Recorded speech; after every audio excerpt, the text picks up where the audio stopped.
presentation of Fox Sports. We are Baltimore. We are MC. It was the culmination of a dream. All the years of frustration of being so close 1 year earlier finally came to an end. On a fall night in New York, in Game 5 of the 2015 World Series at Citi Field, the dream became reality. The Kansas City Royals were again world champions of baseball. Tonight, the Royals make their first visit back to Citi Field since clinching that World Series title. It was a time and a moment that will never be forgotten in Royals history.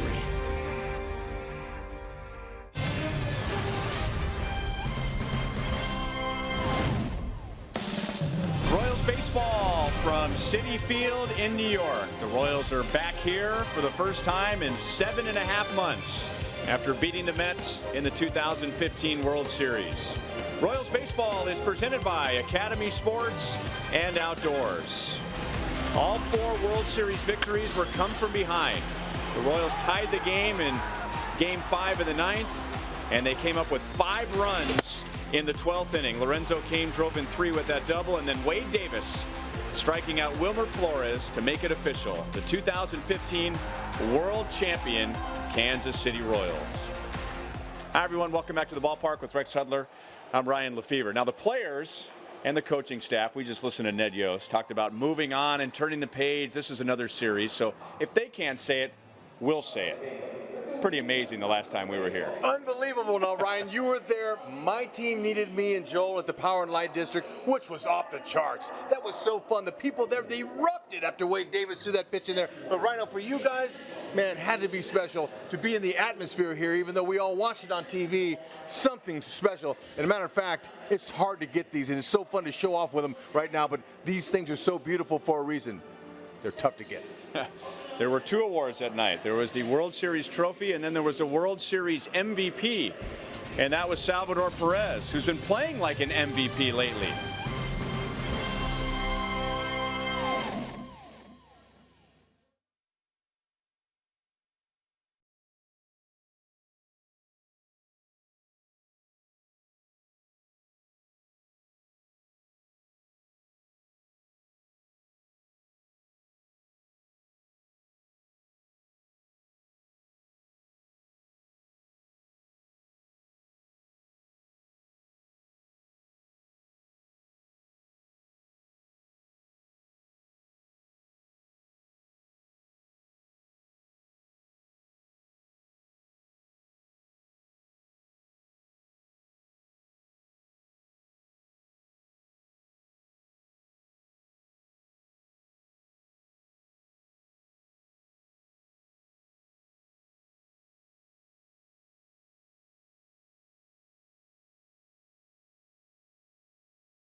in New York.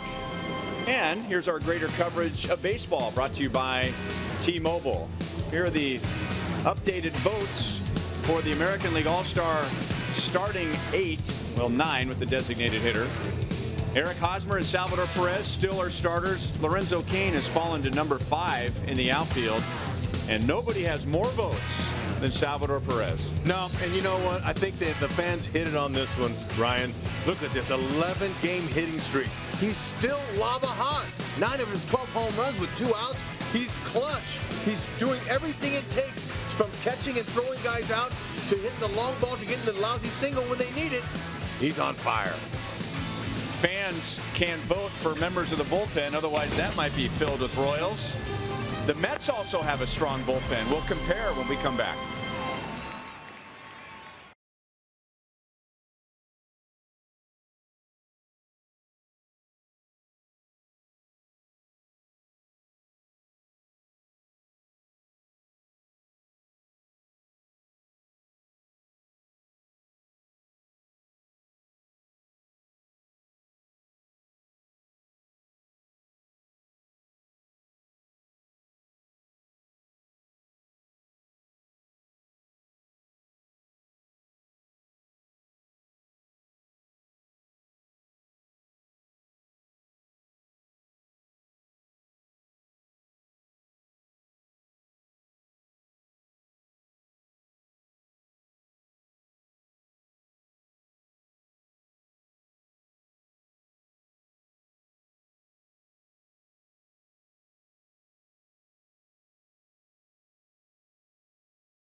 Champion Mets. Both teams are in second place at the moment. Both teams have winning records, and our Academy Sports and Outdoors leaderboard shows you that both teams have good bullpens.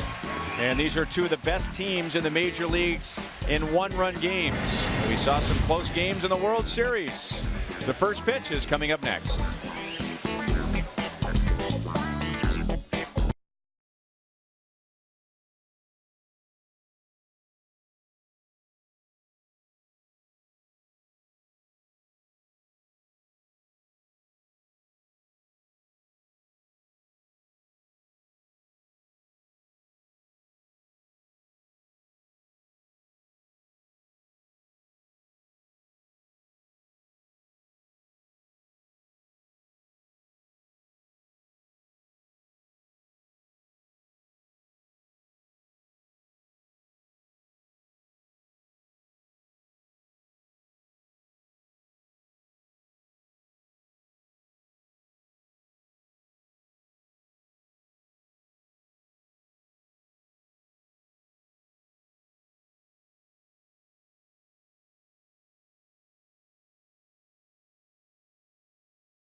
Here's the Royals lineup today, which will feature the pitcher for the first time this year. The Royals have played 8 games against the National League, but all have been at Kauffman Stadium. So we'll see what Ian Kennedy and Bartolo Colon can do with the bat tonight. Ball 1 to Merrifield. He's coming off a great homestand. Very productive homestand, scoring runs and driving in runs. Setting the table by scoring 8 and clearing the table by driving in 7 during the homestand. Yep, he's been getting the job done. That's the pitch there they want to look for. Up. He's a sinker baller. In his last start against Pittsburgh, Colon, he threw 99 pitches, 94 sinkers. So just look up. He's got a couple of sliders he might throw, maybe occasional changeups, but mainly sinkers. Back off of Colon. Got him on his throwing hand. It's close at first. And Merrifield is out. This is not good. Ouch. Merrifield right on that pitch. I mean, he was heading back up the middle, but and whenever a pitcher goes, it hits his hand, you never know on what part, what finger or any of that, but any time on his pitching hand, that's dangerous. Especially first batter of the game. He's a really good athlete. He's trying to feel his position, but ooh, man, you couldn't even see thumb. It. Yeah, it looked like a thumb. He's done. There's no way he can pitch now.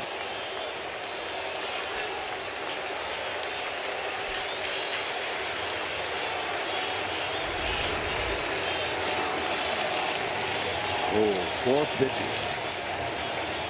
Tough break. And we hope not literally. So 1 batter into the game, the Mets are forced to make a pitching change.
Every ticket you play gives back to schools across Missouri, so play it forward with the Missouri Lottery.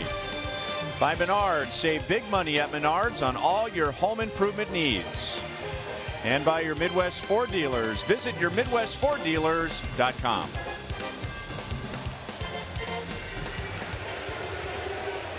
Now the Royals are going to see perhaps the entire Mets bullpen tonight. The nightmare for any manager to lose a starting pitcher, not just early in the game, but in the first inning. And after Bartolo Colon's 4th pitch, he was drilled somewhere on his right hand. It looked to be close to his right thumb. So Hansel Robles will take over. And in looking at his numbers, he's made 31 appearances. And he's pitched 30 innings. So he's averaging fewer than 1 inning per appearance, but He's the go-to guy for Terry Collins, one batter into the game. You hit it right on the head. That's the manager's worst nightmare, is to have his guy go out anytime early, first, second, or third, but 4 pitches in. Yeah, so Robles is going to get the opportunity. Now, one thing that the Royals don't have to figure out is what are his pitches. He's a sinker baller just like Bartolo. The only difference, he's younger and throws harder.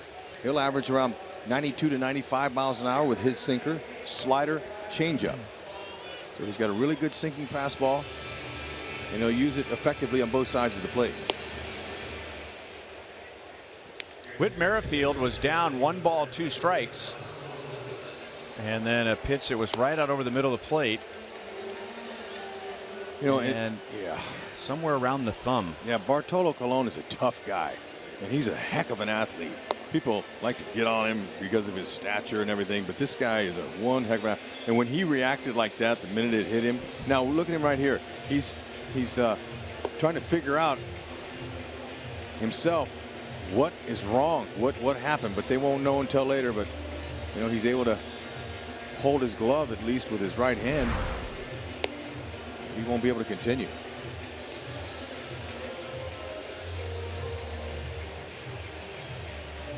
So as he continues his warm-up tosses, we'll take a look at the Mets defensively. Travis d'Arnaud, he's their catcher. We'll highlight him because the opponents have had a field day on him stealing bases. And if he can get him on, pretty good chance. Now, haven't seen Robles enough to know how fast he gets the ball home, but being a sinker baller, usually those guys are pretty quick home. Cespedes in center field. He's got a good arm. He's got 4 outfield assists. d'Arnaud's been out with a shoulder issue, and that wasn't long after the Mets were at Kauffman Stadium to begin the regular season. Alcides Escobar with 1 out and nobody on.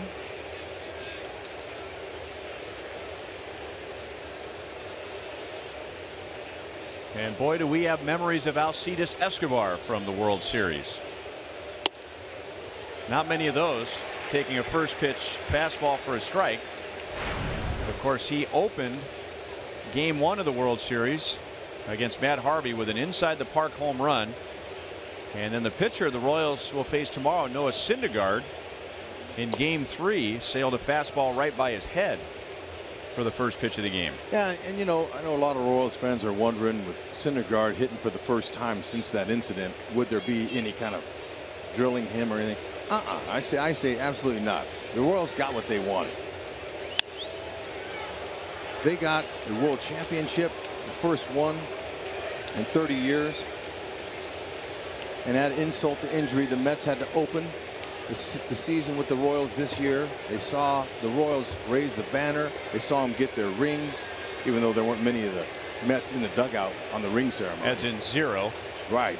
So there's no retaliation necessary. Still 1-2 on Escobar.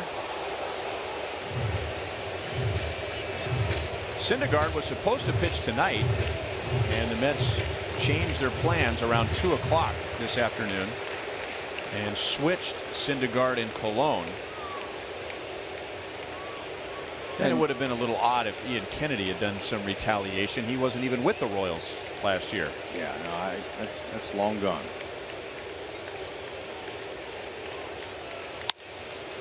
Right field, base hit.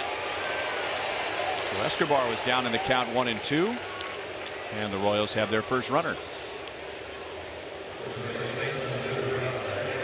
All right, Hud, let's take a look at your Golden Oak lending keys to the game. Well, Collins isn't the only one who had to shuffle some things around. We had to change our keys with Bartolo out. So I'm going to say long night for the Mets pin.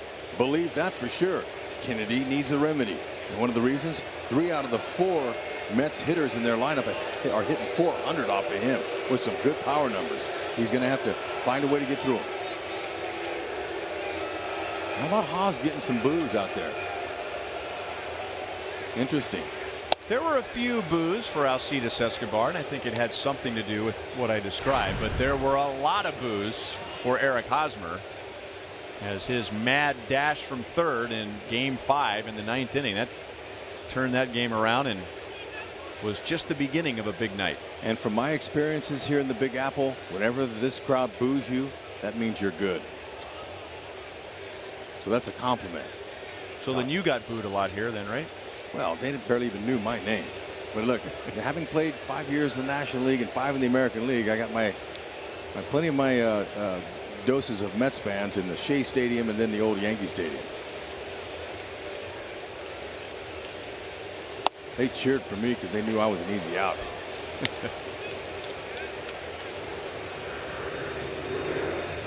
Hosmer drove in 6 during the homestand and scored 7 times. The Royals roller coaster continues. And at the moment, the Royals have won 8 of their last 9 games. Broken bat, foul by less than a foot. Oh, man, and watch the bat almost hit first base umpire John Hirschbeck. And John never saw the bat. John was watching the ball, and next thing you know, the bat landed right next to him, and he never saw it. Oh, man. Hirschbeck. Look, see him? He's watching the ball the whole way. He doesn't know where the bat is. The bat was fair, by the way. It landed right next to him. Jagged edge down. See, he's saying, I was watching the ball. I never saw the bat. Oh, way to go, John. You're living right. Just in case you weren't around on November 1st, this is why Eric Hosmer was booed by Mets fans. And now with a tying run at third with Salvador Perez at the plate. Broken back. Cut off by Wright. Out, throw home. Wild tie game. Unbelievable base running by Eric Hosmer has tied it.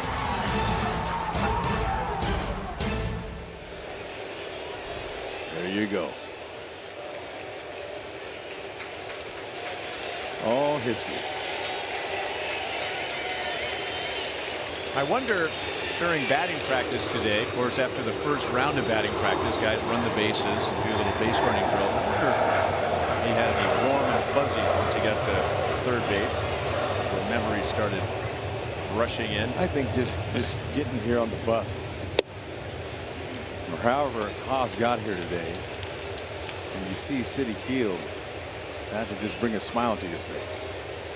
Joel will answer that question for us a little later on. You had a chance to talk to Eric about coming back to New York.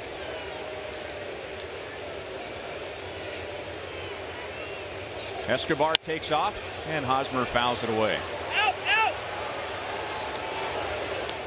It's pretty hitters friendly ballpark as far as home runs. 370 in the alleys. Ball carries well here. Haas got him a pitch there. He loves that high pitch. And if he would have got on top of that a little more, that ball was heading towards left field. Hosmer's power is to left field and center field. He'll pull one if he has to, but this first baseman here, who's been on a tremendous tear so far this year, uses the opposite field with regularity.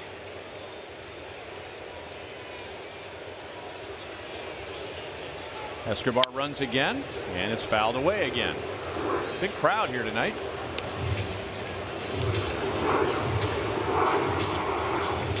The Mets have the exact same record now as they did 1 year ago. And yet you just get the feeling walking around Citi Field and talking to people closely connected to the Mets that morale is very low.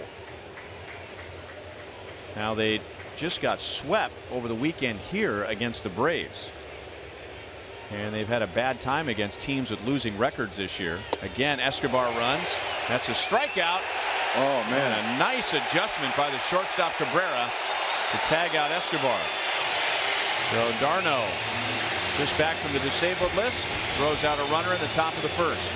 Man, I'll tell you what, he put this ball right on the first base side. Great job by Cabrera.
Leadoff for the Mets. It's a different looking lineup compared to opening day. David Wright is out.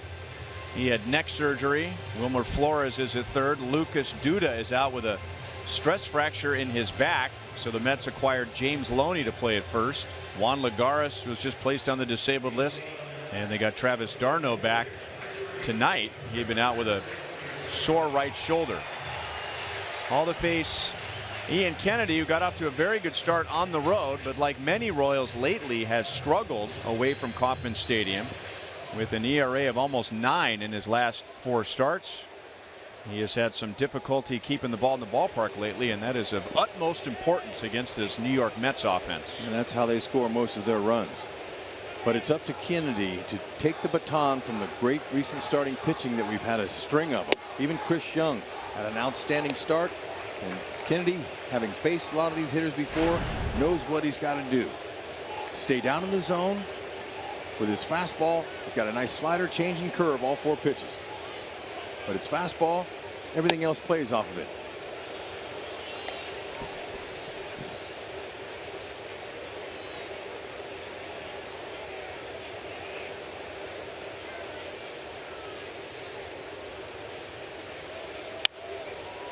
Got it in on him.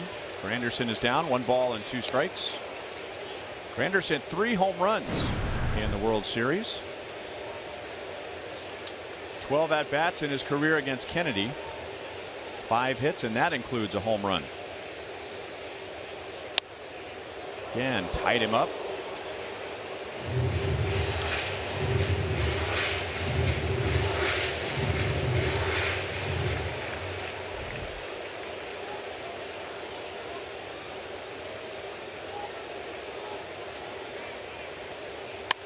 Breaking ball. Trying to land back in the crowd. Still 1 ball and 2 strikes.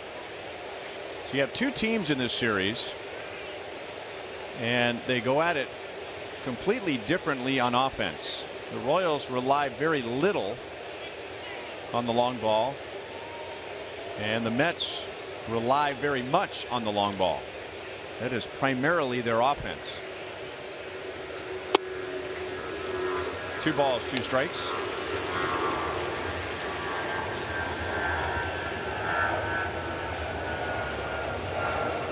Terry Collins on the left.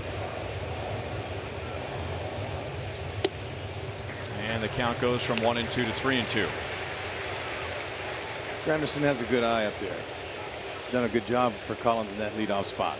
27 walks. It's the most on his team.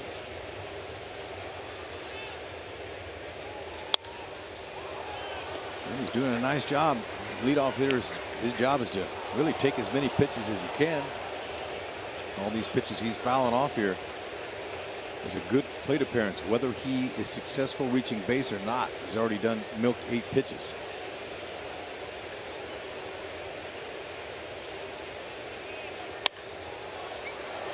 A lot of foul ground, and Cuthbert has enough room to make the play.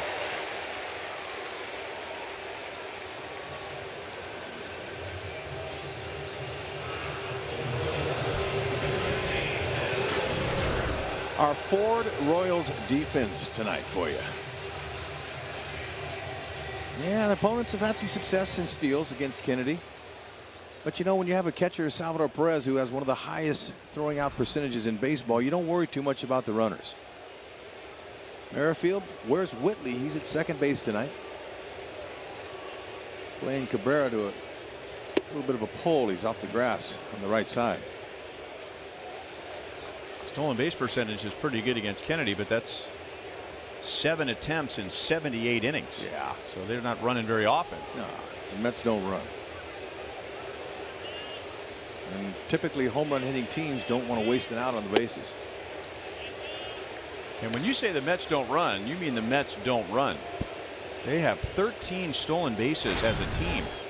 13 stolen bases in 68 games. Whew, man.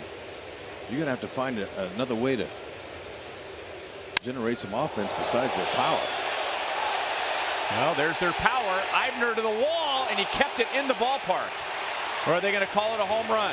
Yep. Second base umpire Vic Carapazza calls it a home run. It looked like it got some of Eibner's glove, but they're going to rule that it hit the railing beyond his glove. So the Mets, at least for the moment, take the lead on a home run. Now the question is, did it hit the railing behind the wall, or did it hit the top of the wall and come back? Well, I think it was over the orange stripe there. Nice job. I'll tell you, Eibner just missed it. Good effort. That looked like just a routine fly ball to the warning track. And I'll tell you, though, this is a hitter-friendly park. The ball really carries out of here, especially in a warm, humid evening tonight. So that's now the 17th home run that Kennedy's given up. 9 to left-handed batters and 8 to right-handed batters. And interesting, before the game, Kennedy has given up a .236 average to righties and lefties. Identical numbers until that home run. Same amount of homers from both sides of the plate.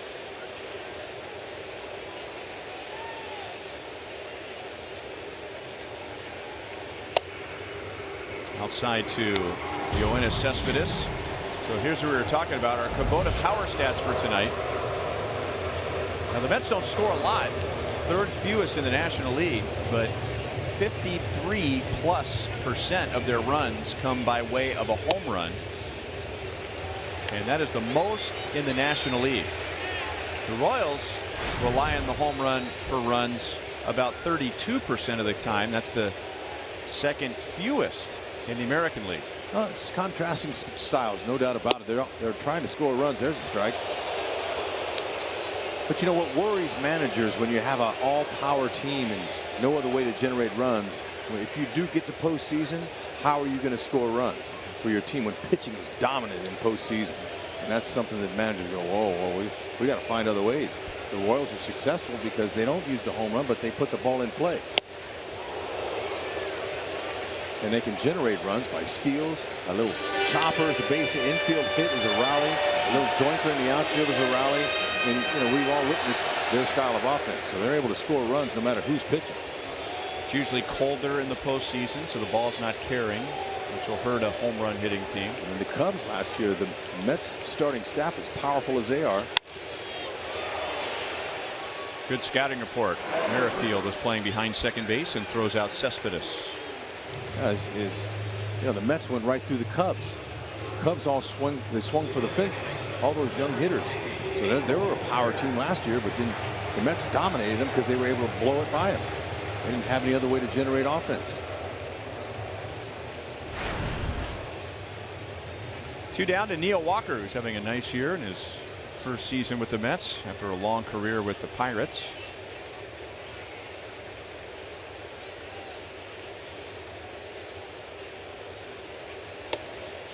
Breaking ball for a strike. Okay, that's a pitch that Kennedy's going to need to bring in more often than he normally does. That curveball, it puts a thought in the back of the right or left-handed hitter's mind. Oh man, rarely do you swing at that unless you have 2 strikes. Changeup's another pitch he's going to have to work in. So those secondary pitches are important for Kennedy to keep these guys off of the fastball. That's what they hit their homers on.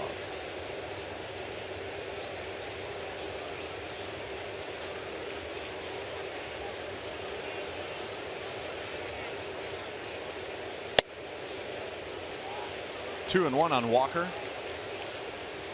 Royals and Mets split 2 games to begin the regular season. The Royals took game 1, 4-3, and then Walker hit a 2-run home run in game 2, and with the pitching of Noah Syndergaard, that's all the Mets needed, and beat the Royals 2-0.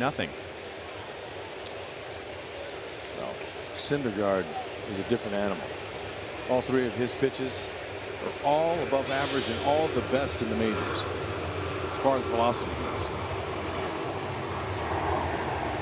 We'll get there tomorrow. Ooh, that's well hit to center field. Lorenzo Cain runs it down. He outran that ball. I thought that had extra bases written all over it, but Locaine, he went from first gear to fourth and didn't even strip the gears. Check him out. Beautiful grab right at the end of his glove. Nice.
New York. The New York Times did a great story during this past offseason with the Eric Hosmer play. They had a shot of all the different reactions of the fans behind home plate.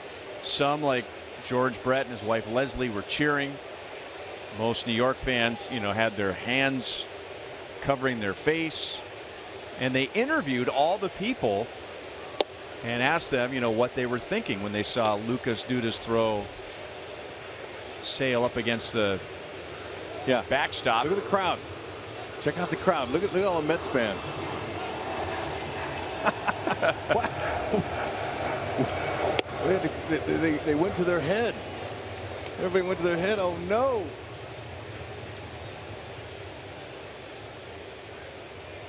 Not George.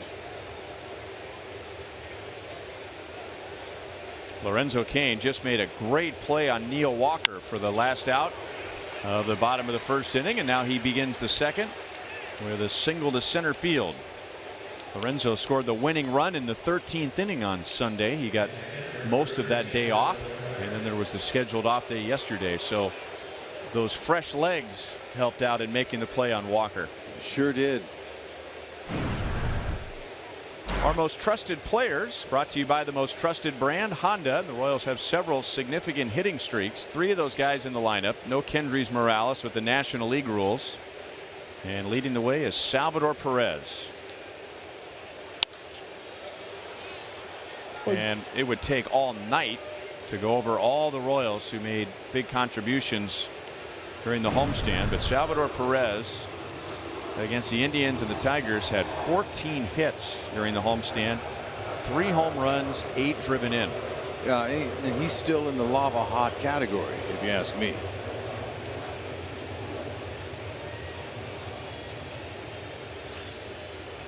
But we're seeing a lot of shock value tonight so far early. First of all, 4 pitches, Colon gets hit, he's taken out. Now the guys out there in the Mets bullpen are looking at each other going, uh-oh, who's he going to call on? So there's a shocker. Robles gets the call. Okay, he's out here now. The offense, the Royals were all set on and studied up on Colon. And now Robles is the guy. So what you do? You throw everything out and you play baseball. You see it and hit it. Go out there and compete. Just like they did in the old days before they had all the videotape, all the stats. George will tell you that he had a little video, but not much back then. Enjoying a dog here. That foul ball just flew over his head. Paulo Orlando tried to stop it with his bat, and it deflected back up into the seats. Flores on one hop, and Loney, who's a smooth fielder, handled a very difficult hop. So that gets Perez. Cain moves up to second base. Well, that was some nifty play all the way around right there in Florida.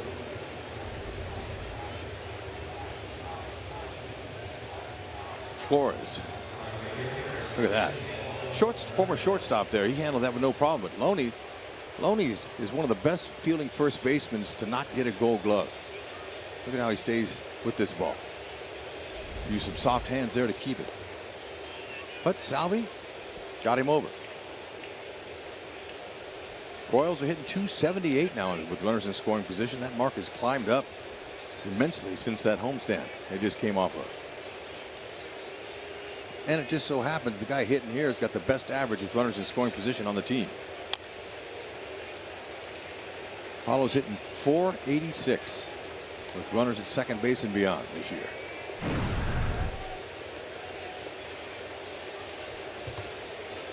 And another Royal who had a big homestand. He had .550.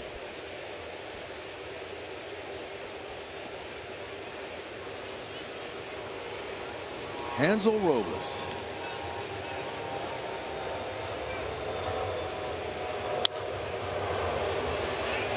Cespedes is back. He'll make the play, and Cain will go to third.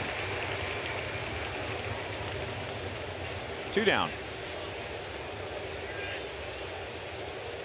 Hope to see you at Kauffman Stadium for the next T-shirt Tuesday, courtesy of Hy-Vee. The Cardinals are in town, or they will be in town for our next T-shirt Tuesday on June 28th. The first 10,000 fans through the gates will receive a navy blue Let's Go Royals t-shirt. The Royals will have the Astros and the Cardinals during the next homestand.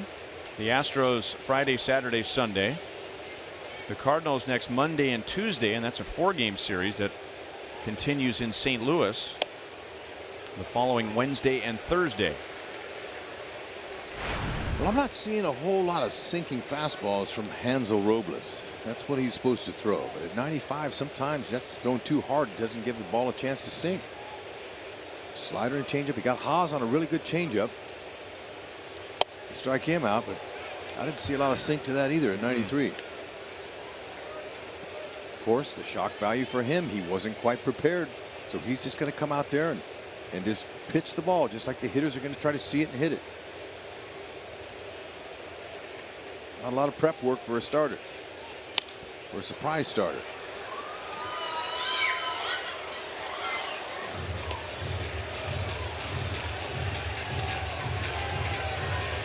The last swing for Cheslor Cuthbert before that one drove in the Royals' winning run in the 13th inning on Sunday. The Royals took 3 out of 4 from the Tigers and went 6-1 during the homestand. And a lot of Royals fans that had flights out of Kansas City to come to New York thank him for that, because it was at 4:45 when that hit happened, somewhere around there. And there was a lot of fans on a 6 o'clock, 6:20 flight that were getting a little bit nervous. So Cuthbert made him happy. And that would include you and Joel. That's right.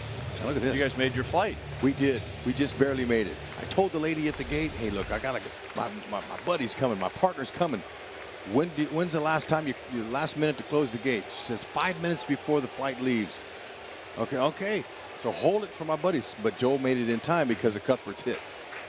We didn't have to sweat it. Well, I think he sweated it. No, Joel did for sure, because he had to do the post-game show.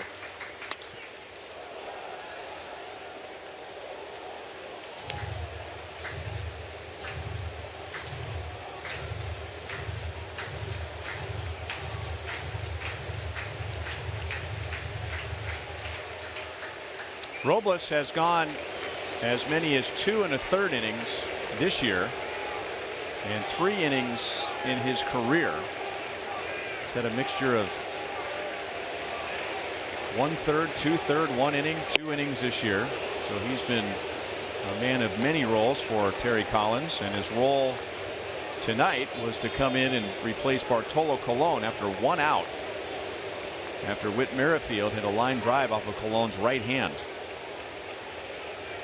Just 2 days ago on Sunday, Robles threw 41 pitches against Atlanta.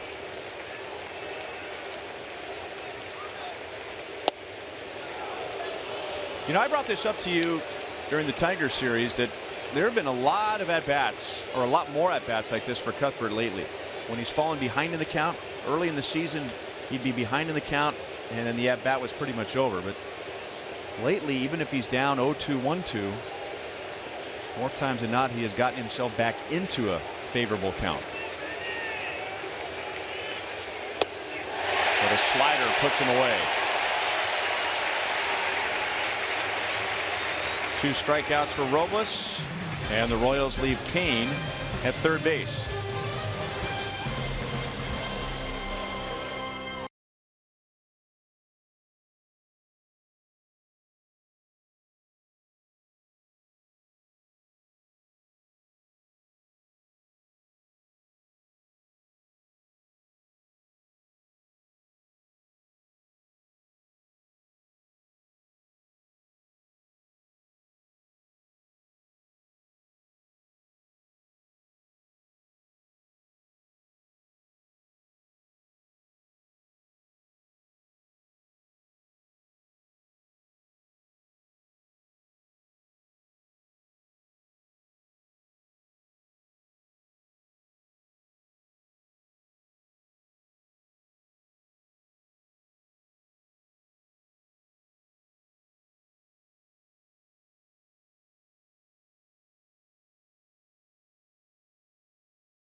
by the Royals dugout. Eric Hosmer said he felt great, had all those good feelings coming back here to Citi Field, then got the big boos from the fans. That's not the first time he's been back. Came back a couple times in the offseason, did the Jimmy Fallon show with Salvador Perez guys, and then when he was back to get his Gold Glove, he was over at Rockefeller Center, Rockefeller Plaza, waiting to meet his father's college roommate.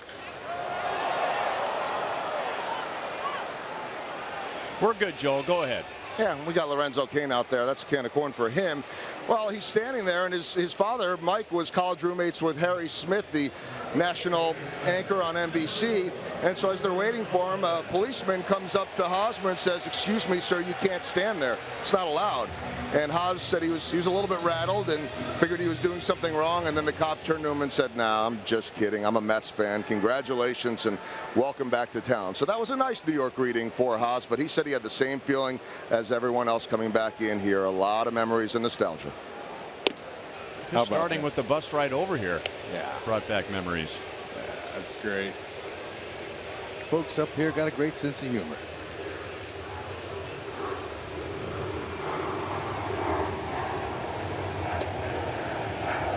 One and one on Wilmer Flores. The last time he was in the batter's box at Citi Field against the Royals, he took a called strike 3 from Wade Davis.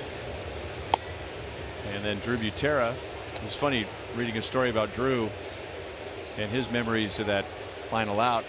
And you know, you don't notice things sometimes until they're pointed out to you, but we've already covered how he thanked the home plate umpire Alfonso Marquez, something he learned from his father Sal, a longtime major league catcher. But then he pointed out that when he ran out to Wade Davis, they didn't time their hug very well. They both jumped in the air at the same time.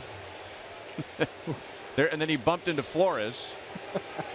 And you know, Drew Drew had just gotten in the game too. Salvi, was sitting there on the top step or standing there and waiting. There was nothing awkward about that. No, and those aren't scripted. Right.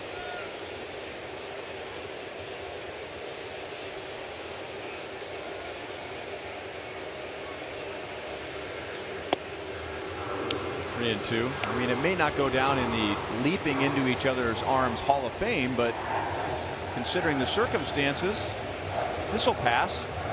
I would say so. Wade got stuck with some alligator arms there. He did.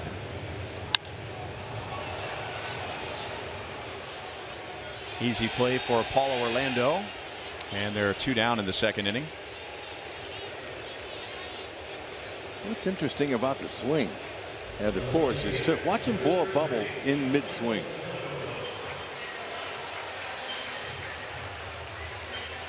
Well, just a tad after, but he was already working the bubble into a position to blow it as the pitch was on the way. That takes skills. Now, only other hitter that I believe could do that is Alex Gordon. We know we've seen Alex blow bubbles at the weirdest times. Michael Conforto.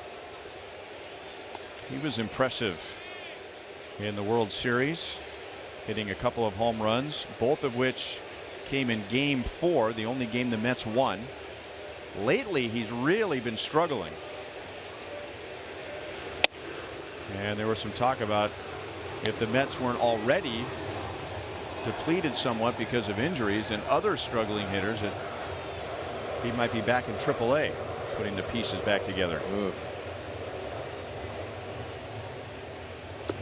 Well, you know, that's when you show up a little earlier than normal, get in the cage, do some work on your own, work off the tee, and try to hit till you find something.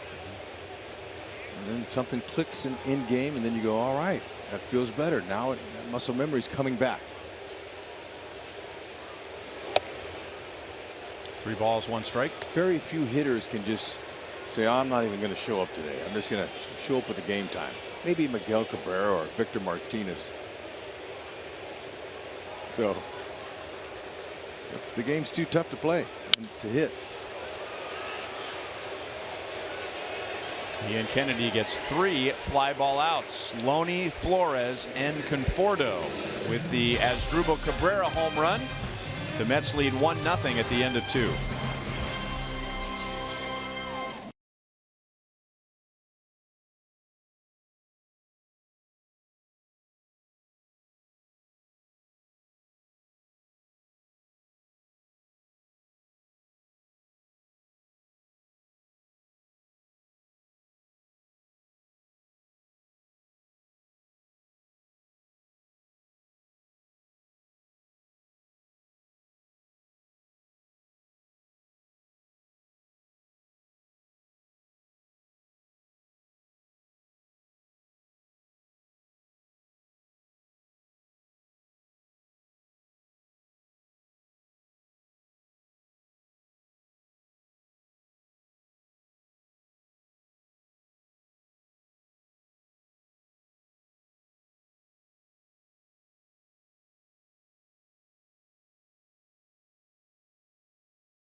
A right thumb contusion. The x-rays were negative, so that's good luck for the Mets. Good news for the Mets as he came out after facing only one batter, Whit Merrifield. Well, that's excellent news for the Mets and Bartolo. And here's the only run tonight as Drubo Cabrera going to the opposite field just over Brett Eibner's glove. It looked like that was on the curveball. And now Eibner leads off the third against Hansel Robles, who took over for Colon. Robles has given up a couple of hits and he has struck out 2. Eibner plays his first game on the road as a Royal. 0-2. He told me today before the game he's going to focus on right center field off Bartolo. But so far, those 2 swings he just took, he stayed inside the ball nicely, and those were power strokes to the opposite field. Good idea, because against the sinker ball, Bartolo, you roll those pitches over to pull, and you're going to hit a little ground ball to the shortstop or third baseman. So I think Eibner, Merrifield, these young players, they all have the right approach, and that's the large part of the field. That's why they've been so successful. They're not up there dead pull hitters. And a lot of guys coming up want to impress with their power.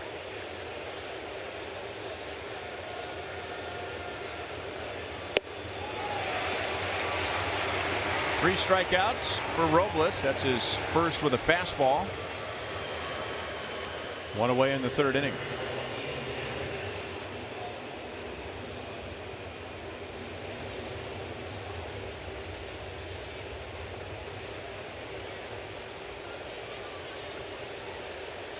And now Ian Kennedy. 128 batting average. He has a home run. He has 11 doubles. And he's driven in 18. We were on the bus. Ian Kennedy and Danny Duffy were along for the ride coming over from the hotel to the ballpark today when word came out that Syndergaard would be pitching tomorrow. So Ian Kennedy found out that he would not have to face Noah Syndergaard, but Danny Duffy found out he would have to face Noah Syndergaard. What was that reaction like, I wonder? Oh. Well, I don't want to break protocol by talking about things that happen on the bus or on the plane, but I'll just leave that up to your own imagination. Oh, really? Sure. Thing impressive about Kennedy, he has 42 sacrifice bunts. It's not the situation here, but that tells you he can get the bunt down.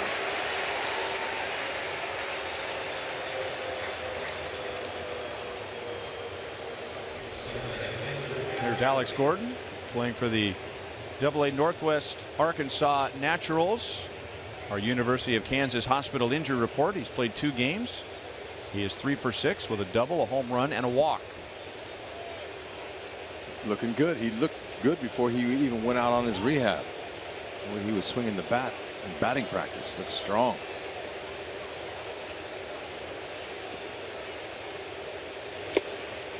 Changeup. So Robles has been mostly fastball slider, and Merrifield was geared up for a fastball and he threw him a change. It was Witt who hit the line drive off of Colon, which deflected over the second baseman Walker, so it was a 1-4-3 play.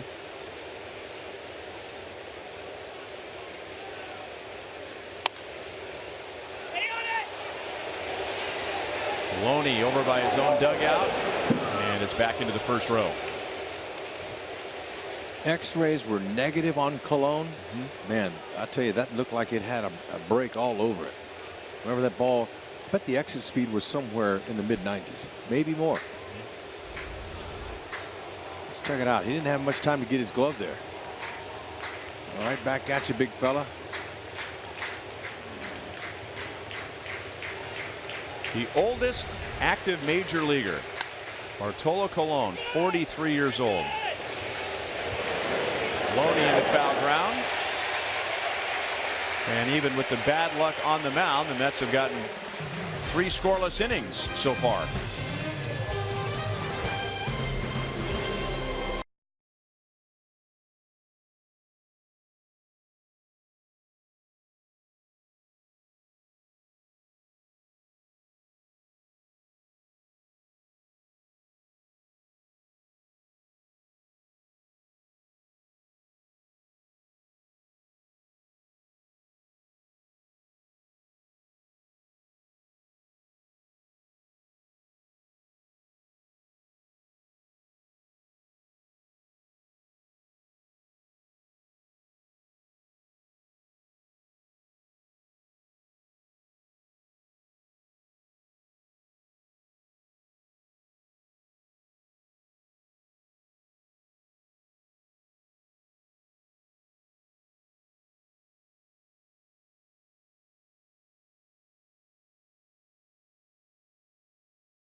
Ram.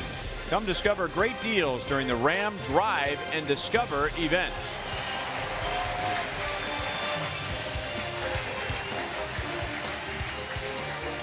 You took a ferry right by the Statue of Liberty with your boys Will and David yesterday, didn't you? We did.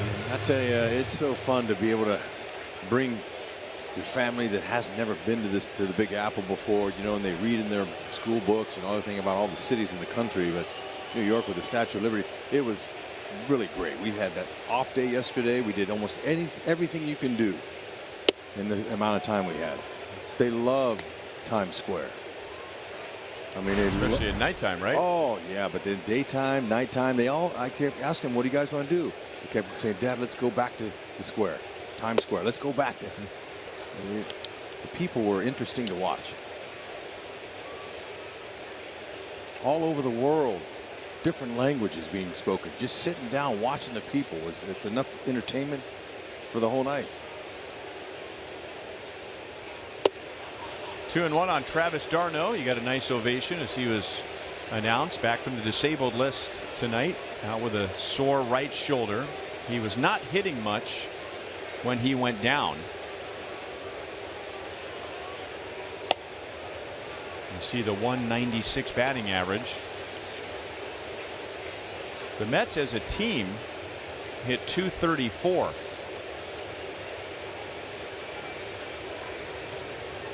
Second lowest batting average, team batting average in the National League. d'Arnaud goes the other way. That's well hit. Paulo Orlando on the track, leaping up against the screen, and takes an extra base hit away from d'Arnaud.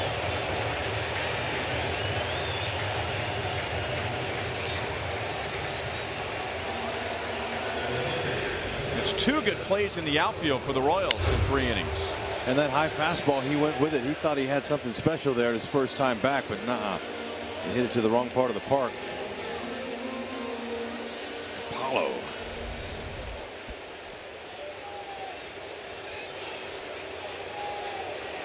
And Hansel Robles will stay in there. He only has 1 at-bat all year. But boy, as a hitter, he winds up like he does as a pitcher.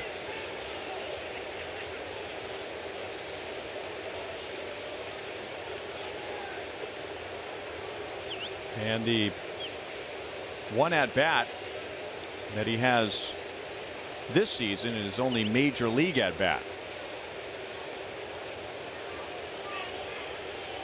You know, it tells me that they're going to stretch this guy out as far as they can go.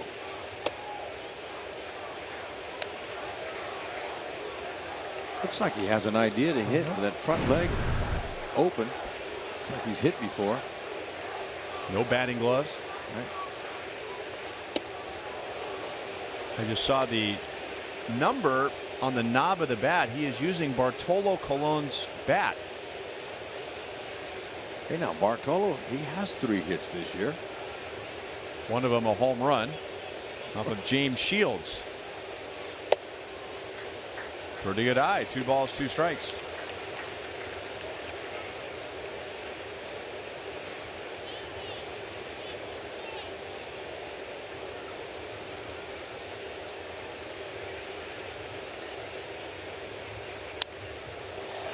Still alive. No, he definitely is a hitter. You can tell. So here's Bartolo Colon at San Diego against James Shields. Look at him. He's smiling as he's swinging. Talk about blowing a bubble and popping one right there. Pop James Shields' bubble. Strike 3. Robles is down. By the way, when Colon hit that home run, he hadn't turned 43 yet, and still became the oldest player in Major League history to hit his first home run. You could tell by the look of his teammates, and look at him looking at his teammates. I think that's an opponent he might be talking to while he's rounding the bases. Oh man, I thought that was he was hitting third going around. Anyway, it's always nice to have a home run as a player in your career. 2 down to Curtis Granderson, and he takes a strike. Our sprint trivia question for tonight. Bartolo Colon has made starts for 7 different teams against the Royals. Name them. Down into the right field corner. Granderson is at second base with 2 down.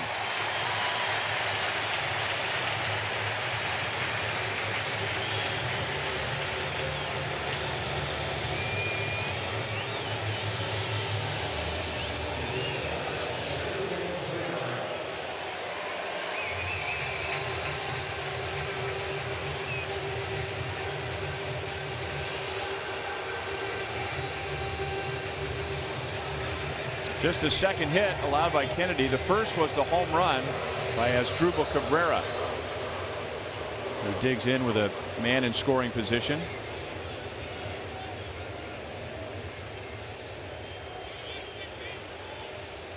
Cabrera went the other way and hovered to left, just over Eibner's glove. And we were telling you before the home run, that's the Mets' strength. They rely very heavily on the home run, but driving in runners in scoring position has been a weak spot for them for most of the season.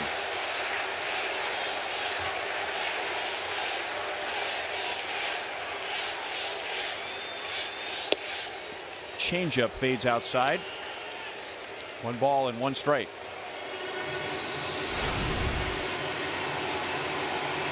So 13th in the National League in runs scored, 14th in average, 3rd in home runs, and dead last, hitting .210 with runners in scoring position. Changeup is low. 2 balls and 1 strike. Well, that's another element of every key championship team: pitching, defense, and timely hits. And if you're not getting those timely hits, you're having a hard time. If you're not homering. Paulo Orlando. He's got 2 outfield assists in right. Paulo is back and he makes a play. Some hard hit balls to the outfield tonight. And the Royals defense has really picked up Kennedy. So Granderson is stranded at second. It's 1-0 New York at the end of 3.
Should see a lot of the same tomorrow. Nice warm evening. Panera takes us around the league. The Houston Astros are suddenly just 1 game below 500. And yet they are 11 games out in the West, and that's because the division leading Rangers have won 7 straight. And the team the Royals are chasing, the Indians, have had a very good month of June at 13-6. 3 of those losses were against the Royals during the last homestand. Now Alcides Escobar singled to right field in the first inning and then was caught stealing.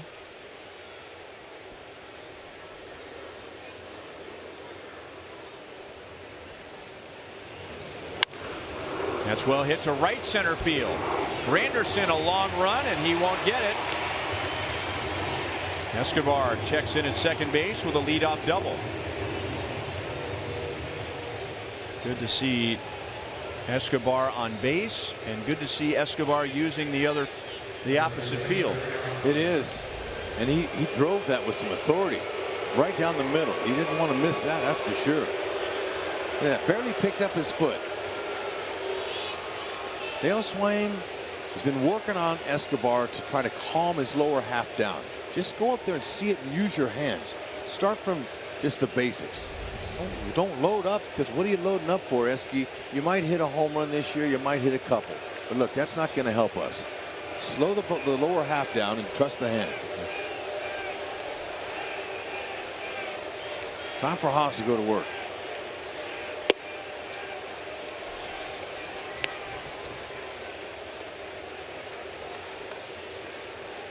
Robles struck out Hosmer on the front end of a strikeout throwout double play to end the first inning. Robles came on after 1 out when Merrifield hit Bartolo Colon on the right thumb. And after throwing 41 pitches in relief on Sunday, he's thrown 42 tonight.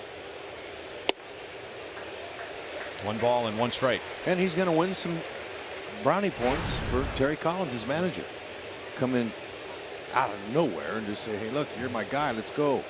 Shut down the Royals, who have one of the best hitting offenses in the American League.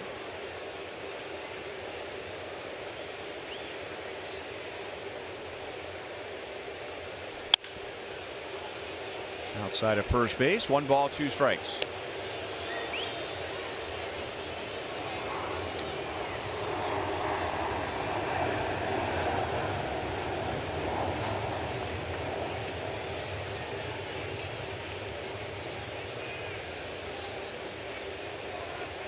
Royals as an offense are second behind Boston in the 275 team average. Red Sox, they've come down a little bit. They're only hitting 289 now. They were hitting over 290. Second time that Robles has gotten Hosmer with a slider. And now Robles has struck out 5. It's an excellent spot. Whenever you can execute that pitch off the plate and down and in with the little wrinkle, it's a good spot. Oz was looking in there.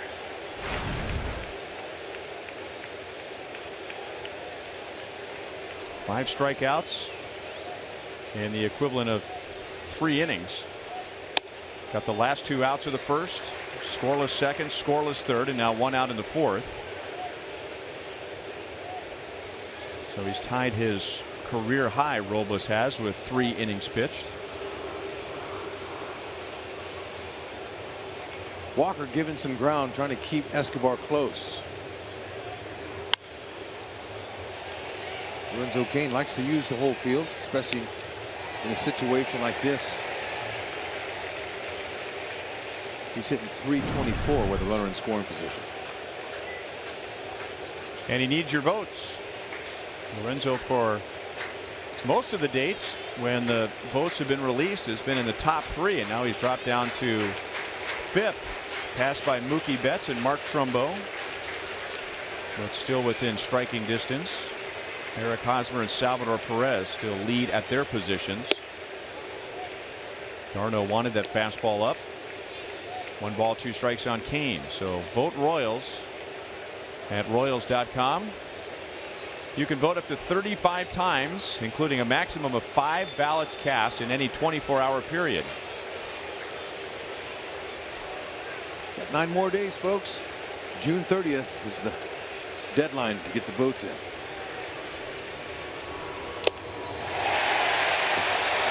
Six strikeouts for Robles and 4 with that slider.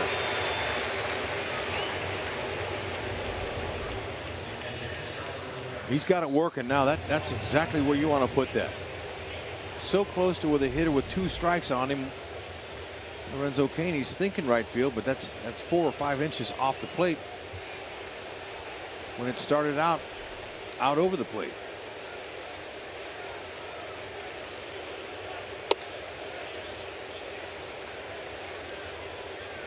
So Escobar with that leadoff double is still at second base.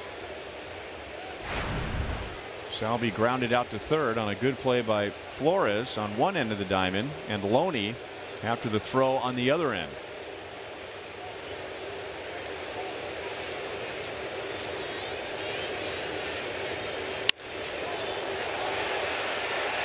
Granderson in right.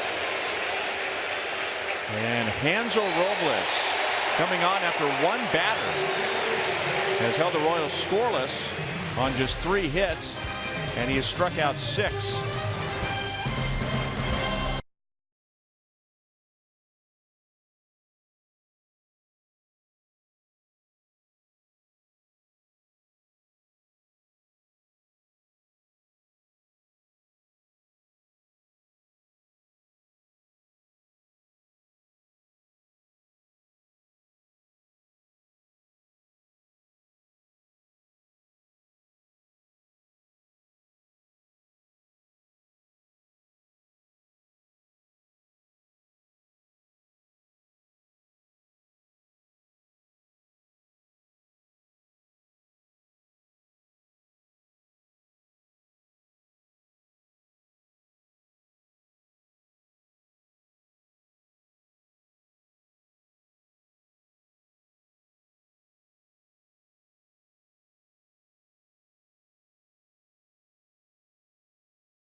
Home run.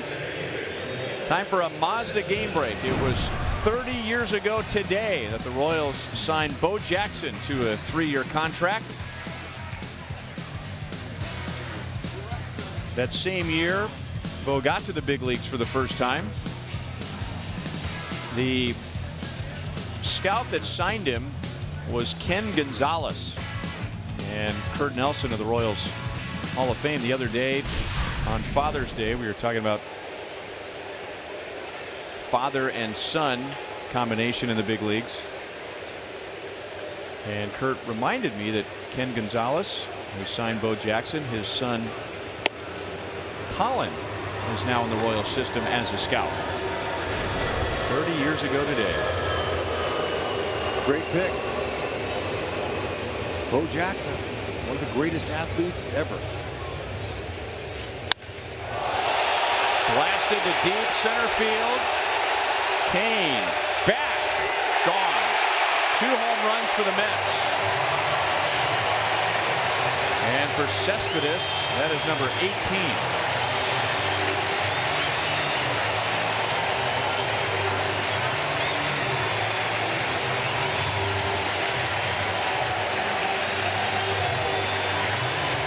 And it's been a noisy first 4 innings for the Mets.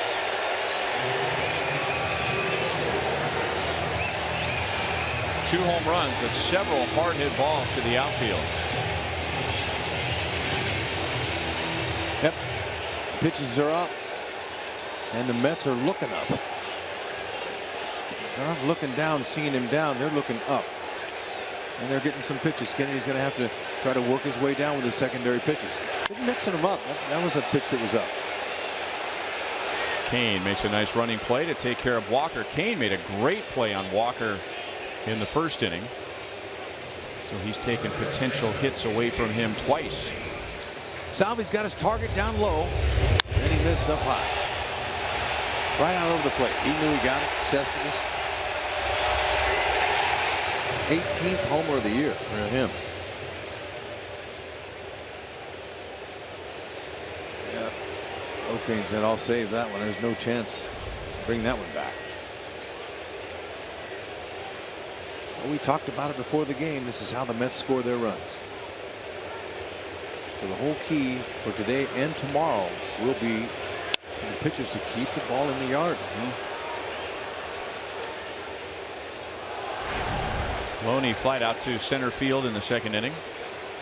And solo shots usually don't hurt you as bad as the multi-run homers. And I don't think there's a Royal offensive player out on the field right now that is too concerned about being down 2-0 against any team, but especially the Mets. In all 4 World Series wins, they would come from behind.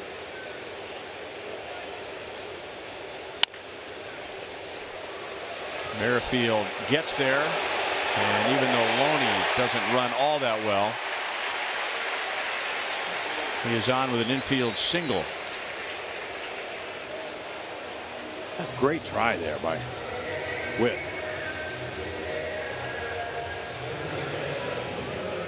So runner at first with 1 out. Wilmer Flores comes up, and we take a look at our Toyota League leaders for tonight. Royals got to figure out how to win on the road. Ned Yost talking with him tonight. He thinks that that's somewhat of a fluke. It's just played out that way. It's not that the Royals have some sort of a mental roadblock when they're away from Kauffman Stadium, but the numbers speak for themselves, and you really can't hang this on one department. It hasn't just been a pitching issue. It hasn't just been an issue with offense. The Royals have been so good at home. We have to point that out. They have the best home record in the American League, but 10 games below 500 away from home.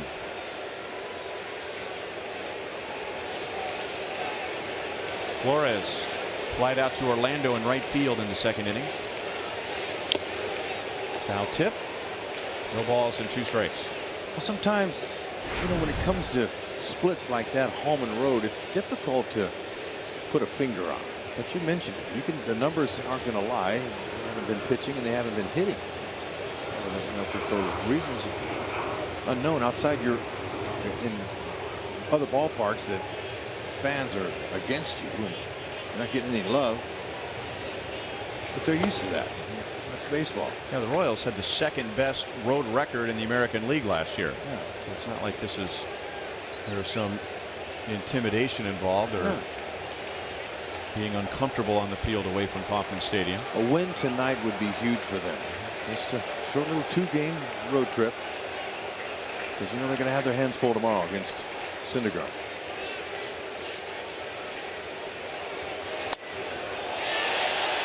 Into the left field corner, and Flores was out in front just enough. Still 1-2. 15 of the last 18 runs that Ian Kennedy has allowed have been on home runs. 15 of the last 18.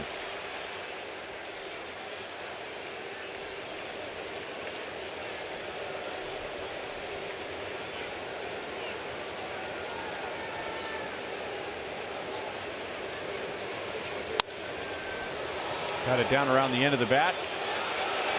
Kane will come up and take care of Flores, and there are 2 down. Lorenzo Cain's getting pretty good workout in tonight's game so far. Going to his left, going to his right, coming in, going back. He's getting a good workout.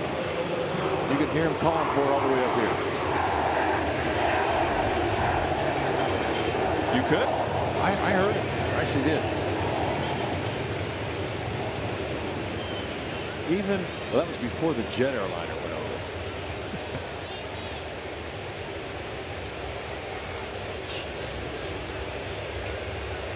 So 2 down to Michael Conforto.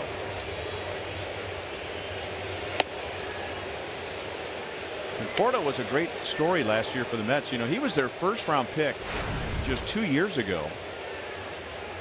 gets to the big leagues in his second professional season, and there he is playing in the World Series. I mentioned the 2 home runs he hit against the Royals. That was in Game 4. The game that the Mets won was Game 3, not Game 4. Game 4. No, Game 4 and Game 5. Well, Game 1, 4 and 5. I was thinking of games where the Mets probably felt like they should have won. But as you pointed out, all 4 victories for the Royals in the World Series were come from behind. And they had 8 that entire postseason. It's a tremendous characteristic you can develop in your ball club. That's one of the most important for your offense. And you tell them, everybody knows they're in the game till the very last minute, and the opponents know it.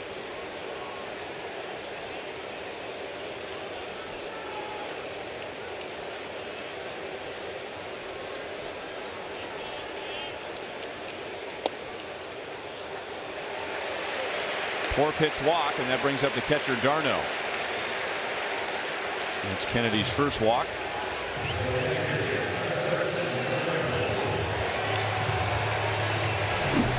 A reminder, as you enjoy a cold one, look forward to Miller Time later in tonight's game, brought to you by Miller Lite.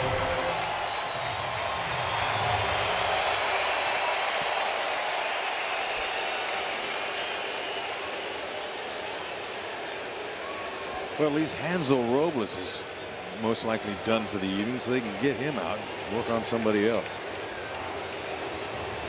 d'Arnaud, in his first at bat, coming back from the disabled list, drove Paulo Orlando to the fence in right field.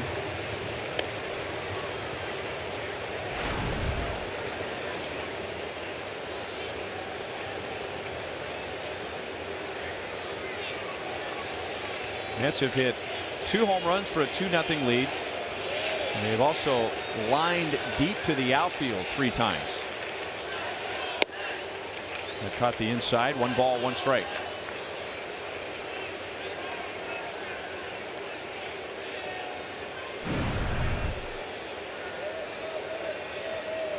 Ten home runs in his last 4 starts. And that is in 18 innings. And he jumps ahead of d'Arnaud. 1 ball, 2 strikes.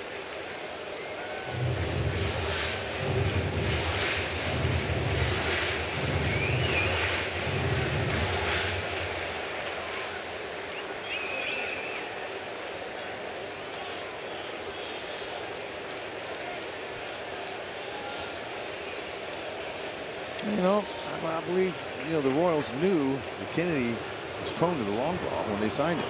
They knew that was going to happen, be part of his game. He lost his footing, but still got enough on it to strike out d'Arnaud with a fastball. Yoenis Cespedes leads off the bottom of the 4th with a home run. And at the end of 4, the Mets lead 2-0.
Kansas City area Chevy dealers. Visit for great prices on the all-new 2016 Malibu.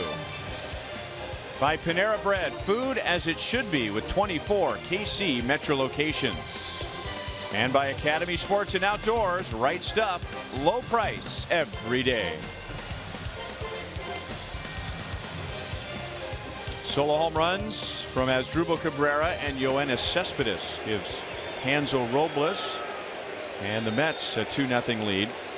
Robles has gone a career high 3 2/3 innings after Bartolo Colon came out after facing one batter. Whit Merrifield hit a line drive off of his right thumb. So Robles has been in there ever since. Paulo Orlando will lead off the 5th inning, and this is pitch number 52 for Robles, and now he's tied a career high in that category. Yep, he was left in the on-deck circle, and he had left-hander Antonio Bastardo warming up out there in the bullpen. Now, had he got to him, Robles, he probably would have been pinch hit for, but they're going to see what this kid can do. Empty his tank.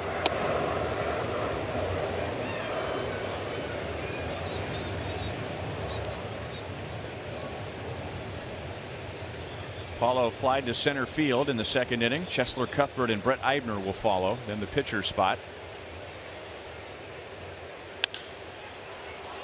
Just foul.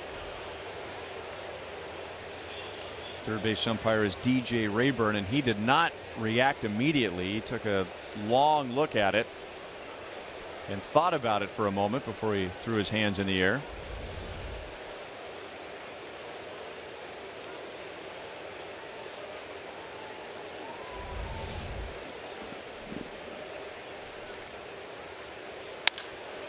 Paulo looked like he got caught in his warm-up routine.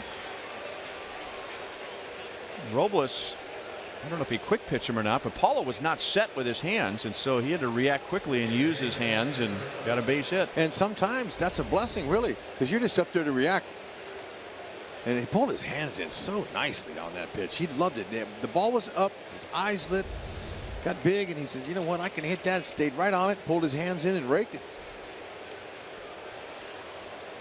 Another streaking Royal, 6 games now. And it's the 3rd time in 5 innings the Royals have had their leadoff man on. They have not been able to score one yet, and that included Alcides Escobar's leadoff double last inning. Backhand stop by Darno. 1-0 on Cuthbert.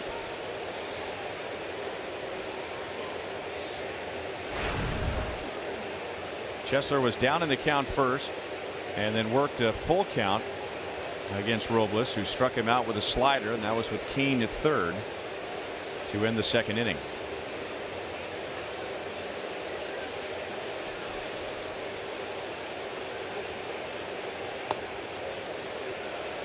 Okay, with a pitcher's spot coming up next inning, Collins has a decision to make. If the Royals get into Robles in this inning here, they've got somebody warming up. Either you double switch and you bring a player in so he takes the pitcher's spot, or you bring the pitcher in and then you burn a pitcher because he's going to hit next inning, and unless he decides to leave the pitcher in. You have to burn a couple of position players in doing that as well. Right, so we'll just have to see National League rules and how he manages it. And that's what many managers will tell you. The difference between the National League and the American League is there's more strategy in the National League, and there's a lot more on your plate to think about. And that's why you want players that are versatile, that can play different positions, so you can pull those guys out and double switch with them and let them play in certain positions. It ups their value. As we know, there's no clock in baseball, but that in the National League, it's almost like there is a clock every time that pitcher spot, when that comes around. That's like a hand going around the clock where, okay, decision time.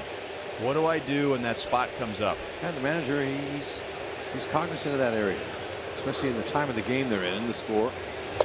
And the runner's on, you know. And that brings up a huge debate amongst the fans, which second guessing is a big part of. I remember my time with Whitey Herzog sitting in the dugout. I would hear him say, wow, the fans are going to love this one. I can't wait to see what they say about this one. You know, he'd go ahead and make his move. But you know, all National League managers know that they're going to be second guessed when it comes to leaving the pitcher in or pulling him out. Not the kind of swing Cuthbert wants to take on 3-1.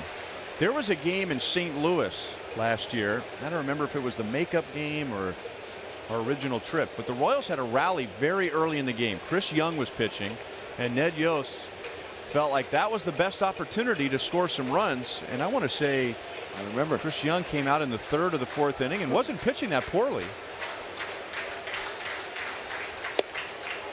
Inside for a walk, and I bring that up because it's relatively early, but the Royals have 2 on with nobody out.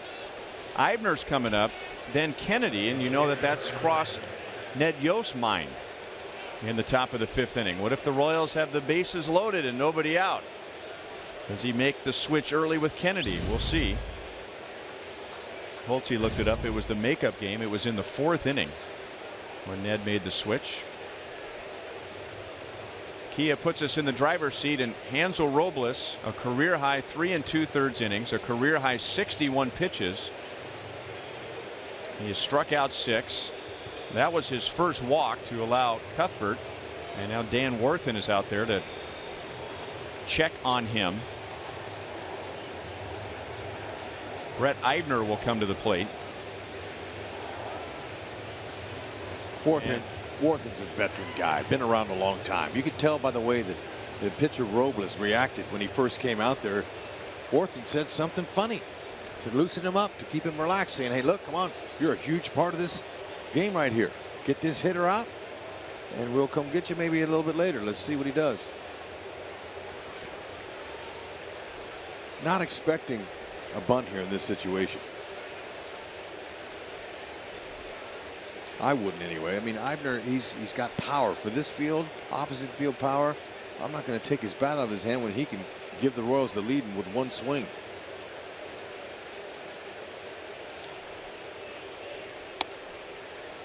And a strike to Eibner. Well, there's Dylan G. So we'll see what happens when Ian Kennedy comes to the plate. But just in case, Dylan G warms up. Ned Yost has Kendrys Morales, Gerard Dyson, and Christian Colon as possibles. You could say Drew Butera, but he's not going to use his backup catcher in a situation like this. Eibner struck out on a fastball against Robles in the 3rd inning. But in that game you were talking about, when Young came out, he inserted Morales early in the game because that was what he felt was their best shot to score some runs against the Cardinals, and he didn't have Morales later in the game. 1-2. And then, of course, talk about what is typically an obscure game, and then all of a sudden, you know, the memories start rushing in. And I want to say Morales lined to the warning track in center field. I mean, it was the right move, but you're right, that was it for Morales. He was done for the game. Man, got to credit Robles there. Whatever Worthen told him was perfect. He's painted the corner on 2 straight fastballs. Perfectly executed. Slider stayed up, and that's a ground ball, base hit. Orlando will be waved home as Conforto's throw is cut off. It is 2-1. Cuthbert stops at second base. Eibner down in the count, gets the job done. And now you mentioned Ian Kennedy's 42 sacrifice bunts. The situation sets up for a potential sacrifice. Terry Collins will be making a move. And we'll see what Ned Yost does. Gotta love this here. Eibner, you know, he takes advantage of the mistake. Robles, at the end of his rope, obviously, hasn't been asked to throw him this many pitches. Filling in for Bartolo Colon, who came out with only 4 pitches. Eibner finds the hole. Good for him. Nice piece of hitting there.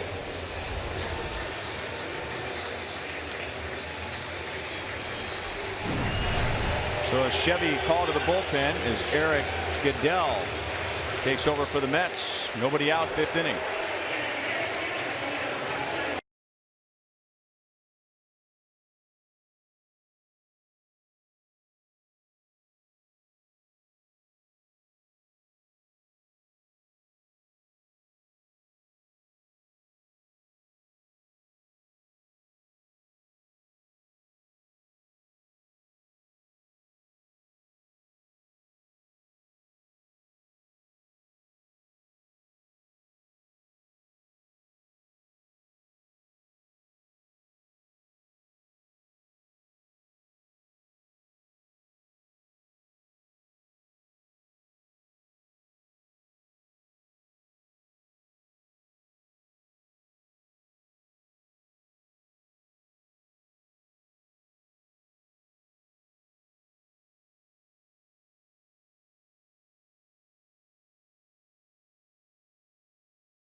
Kelly Johnson will take over at third base, so he will bat ninth.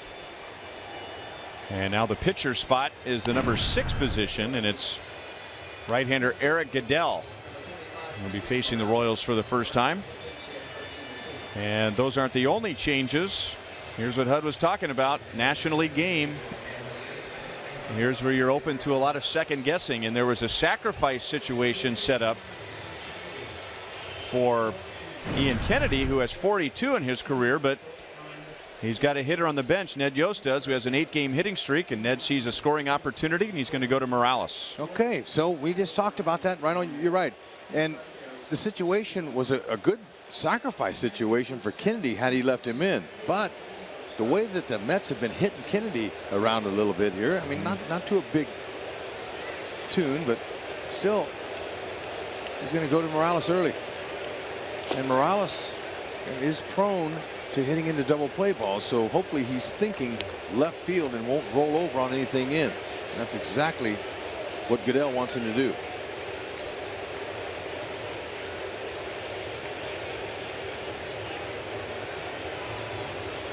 Starts him off with a big curveball. He's going to work his fastball on both sides of the plate, slider to change. And he's relatively new, and he's a young guy, so right now you fall behind 2-0 to a tough hitter here, and he knows that he's facing one of the best designated hitters in baseball, even though his numbers average-wise won't show it.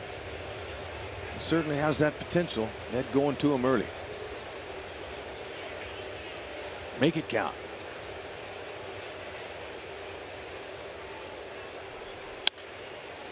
Took a shot at the other way. Good idea. Yeah, you could look at Morales' numbers right now. 226, 32 RBIs. But in his last 3 games, he is 7 out of 11 with 4 walks. He's been on base 11 times in his last 3 games, and he's driven in 8.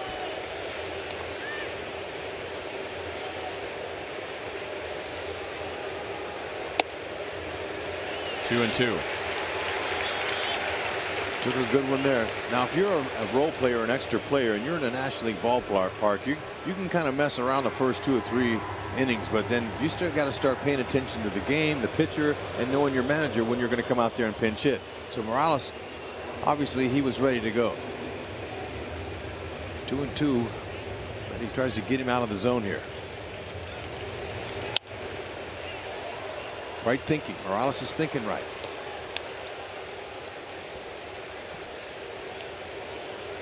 The only way he's going to turn on the ball is if it's a breaking ball that's up, and he stayed away from it.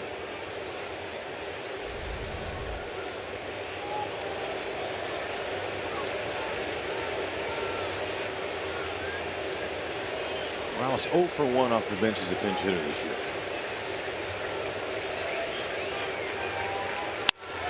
High fly ball, deep right field.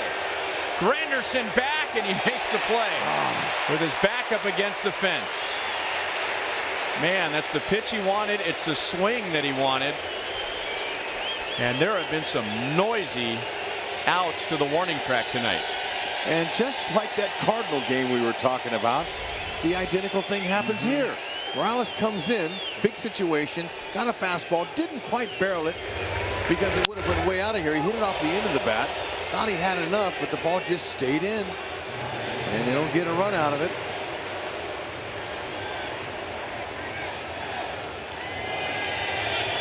Cuthbert was able to advance to third base. Now it's up to Merrifield, who has really upped his mark with runners in scoring position. He's now hitting .286 coming into this game.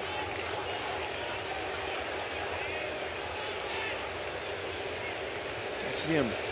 Goodell holding that split finger changeup. That's a pitch he'll use at times when he needs a strikeout. And Eric Goodell would love nothing more than to get Whit Merrifield to ground into a double play. Not just because of this game, but it was the UCLA Bruins. Eric Goodell's UCLA Bruins, who went down in 2010 in the College World Series when Whit Merrifield had the walk-off. Interesting. Now, he wasn't the pitcher on the mound, but I'll bet up until the day he dies, if you go up and ask Eric Goodell who Whit Merrifield is, he'll be able to tell you. Now we'll see. Now Merrifield down 0-2. He's going to be thinking to try to put that ball into right field. Does not want to roll over. He's good at going to the opposite field. He's going to look for something out there and drive it. Ooh, but he surprised him in. That's a good pitch there. He wasn't looking in there at all. That's an excellent pitch by Goodell. And that was a shock factor. No way was Merrifield looking for anything in like that. You could tell Dorna, the catcher, wasn't looking for it in either. He was setting up away. Well, that was an accidental great pitch. Goodell had been pitching, by the way, in that game in 2010 and was replaced by Dan Klein, who gave up the hit to Whit Merrifield. So there you go. Interesting. All right, first and third, 2 down. Alcides Escobar already has 2 hits tonight. Big curveball drops in for a strike. Both of Esky's hits have been to the opposite field. Batting at .247 as he faces Goodell, and that average has been low this year, mainly because he has not been hitting the ball as often the other way. And that's grounded up the middle. Cabrera flips to second, and the Royals get just the 1 run. It was very close to a 4-run inning as Morales drove Granderson to the wall in right field. It is now 2-1 New York.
The Mets hold them to 1 in the top of the 5th inning.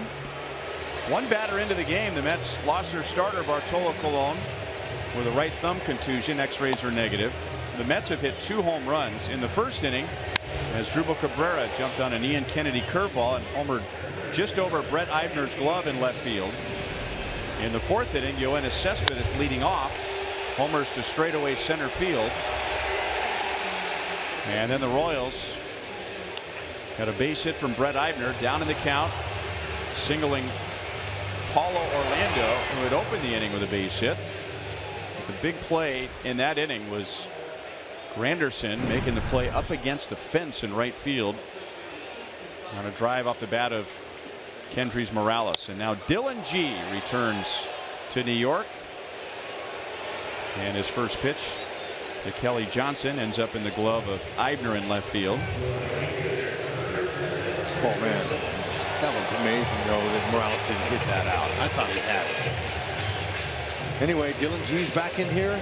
Mets. It's their opening day starter in 2014. sinker, slider, change in the curve. He'll be a little bit motivated to execute his pitches down in the zone. Use the defense.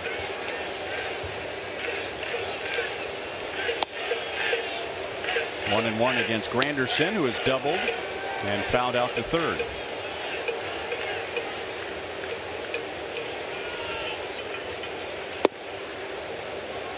One and two.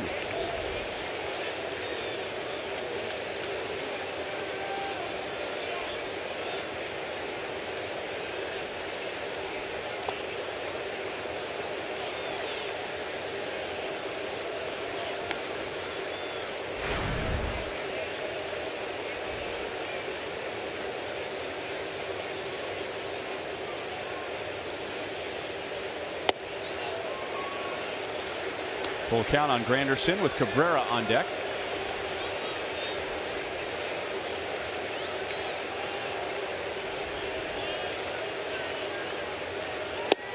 And Granderson, after falling behind 1 ball and 2 strikes, ends up with a 1-out walk. Hey, Kansas City Royals fans, next time you want to grab Royals seats, get the StubHub app. Not only will you find seats you'll love, wherever you want, you can find the best seat for your buck when you sort by the best value.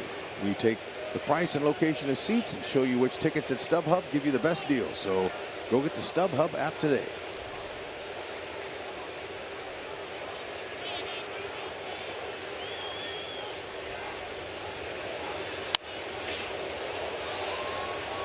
Fouled away by Cabrera. He homered to left in the first inning and then lined to right in the third.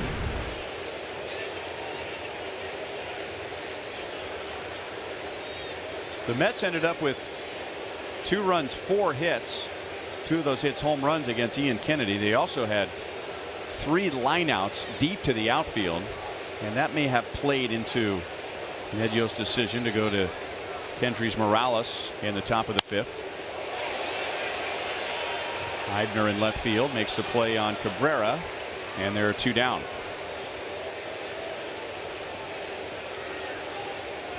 There's Tom Goodwin, a former Royal, who is now the Mets' first base coach.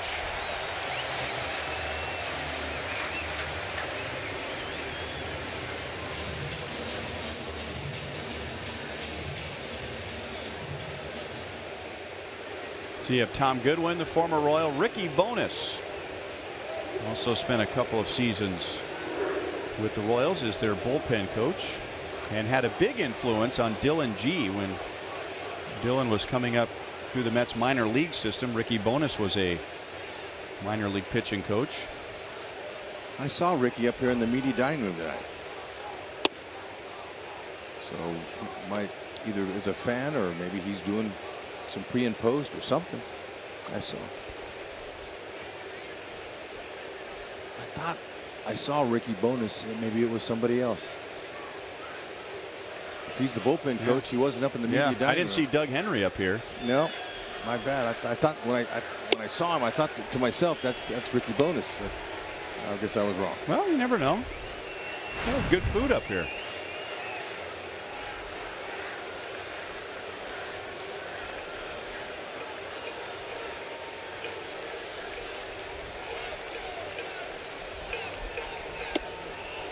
Two balls and 1 strike on Cespedes.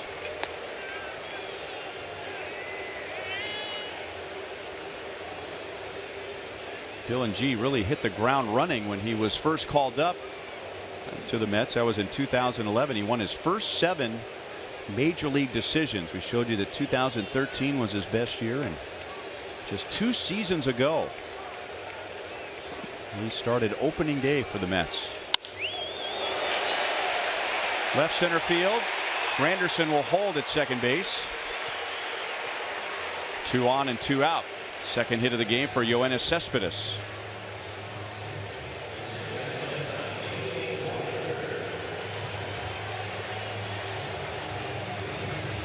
Well, he got in on his hands there. He just was strong enough to fight it off.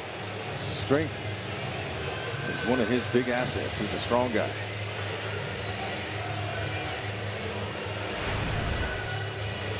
And now Neil Walker. He lined to deep center field in the first inning. Lorenzo Cain ran that down, and then he hit a soft liner to shallow center field in the fourth inning, and Lorenzo ran that one down.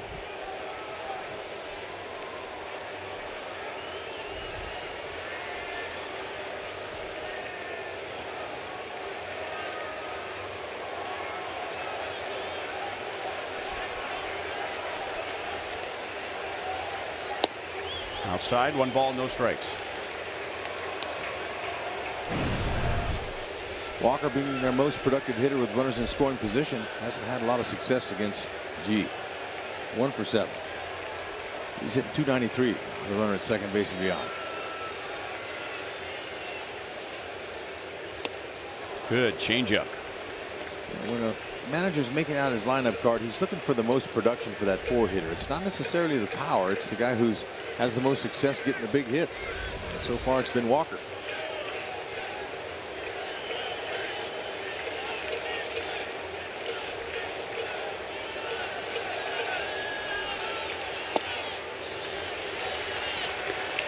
Two balls, 1 strike.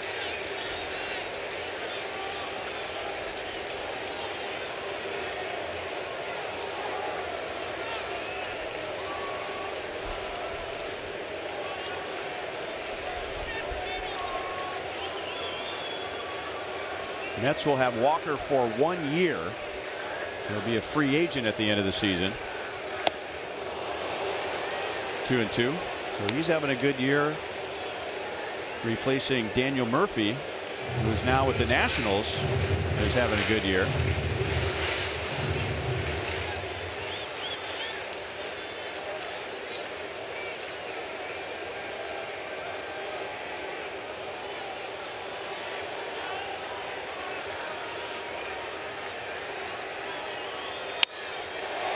Right center field, Paulo Orlando got a good first step and runs it down. So the two teams are a combined 1 for 12 with runners in scoring position through the first 5 innings. 2-0 Mets to the 6th. Hosmer, Cain, Perez coming up.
And after discussing this with the production crew, we're going to go with Schlappick.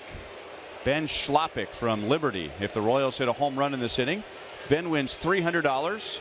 If the Royals hit a grand slam, Ben wins $25,000 from Sonic and the Royals. Hosmer faces Eric Goodell for the first time. Hosmer struck out twice against Hansel Robles. Robles struck out 6 in his 3 2/3 of emergency relief work. And did a fine job. And that split finger is going to be a pitch that they're going to have to wait on. Goodell 88 to 92 with his fastball. Got a big curve and a split finger.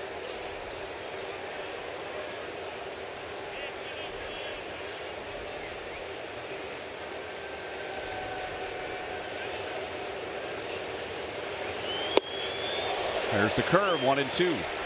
And so he's going to finesse. And that one pitch that he threw to Merrifield was a fastball that he turned over, and it surprised him coming in. But for the most part, he's thumbing. He's throwing some off-speed stuff up there. So Royals hitters are going to have to back down a little bit here if they're going to get him. Also shorten up that swing a little bit.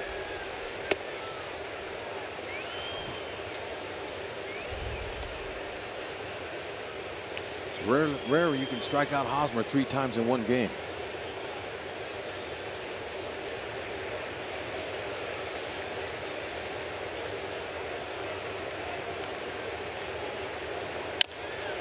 Off the plate. One hop to Goodell. One down. Coming up this Friday, it's K-State night at Kauffman Stadium. The first 4,000 fans who bring their K-State night themed ticket through Gate A in left field will receive a special edition gray and purple branded KC cap, which includes the Power Cat logo. That's courtesy of Fox Sports Kansas City and Rally House. So Royals and the Astros coming up on Friday night.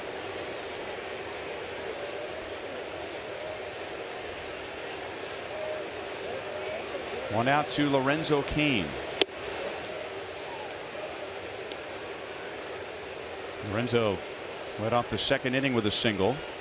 Royals had the leadoff man on in 3 of the first 5 innings.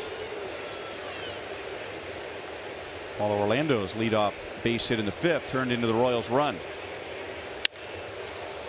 Well hit to right field, but Granderson is right there. 2 outs.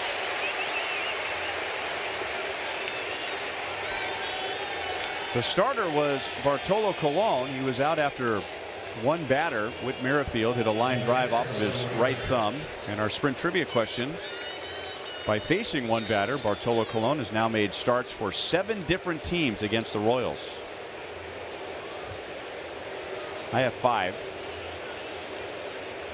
that I think are locks. I got 3 no-brainers.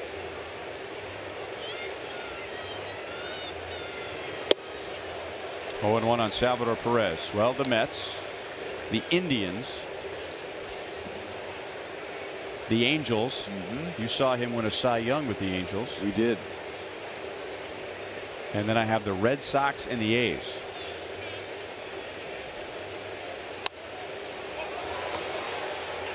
Darno runs out of room. Did he pitch for the White Sox? The Expos, but I don't know if they played against the Royals. The Expos play against the Royals? It's a long time ago. They have, but I don't think when Colon was there. Okay.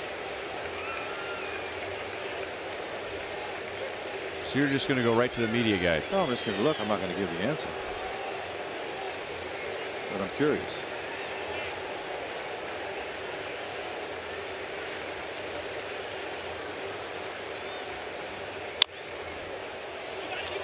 Another chance for Goodell.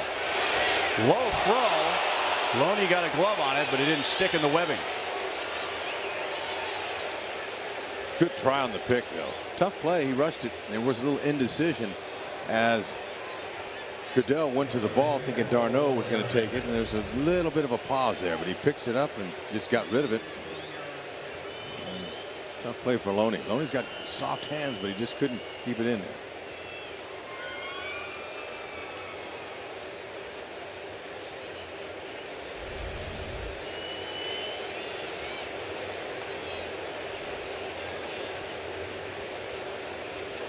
So it's an error on Goodell, bringing up Paulo Orlando.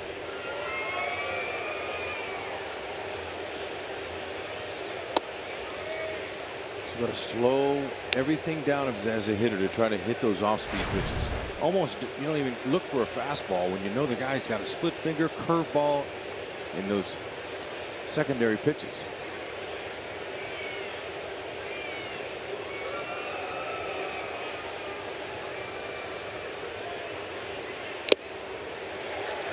One and one. He was on that one.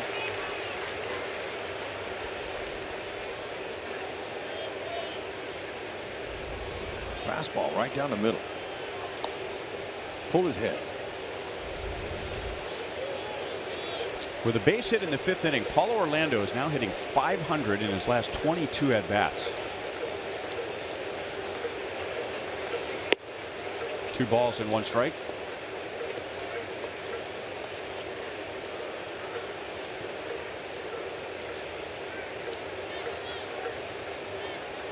Not only just getting hits, but getting hits to all fields. Becoming a very tough hitter to pitch to.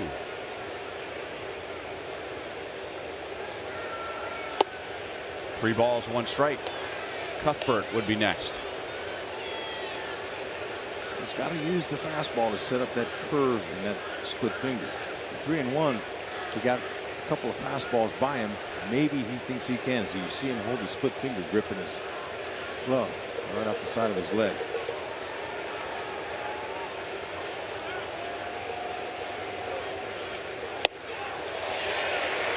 Full count.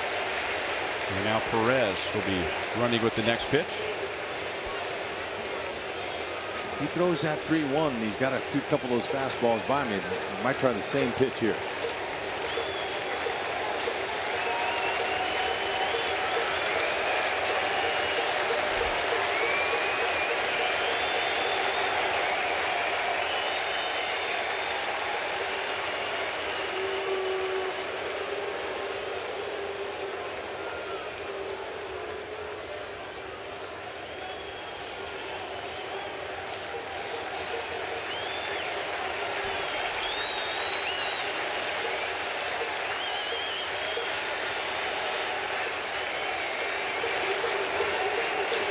Salvi runs and Paulo fouls it away. Better swing.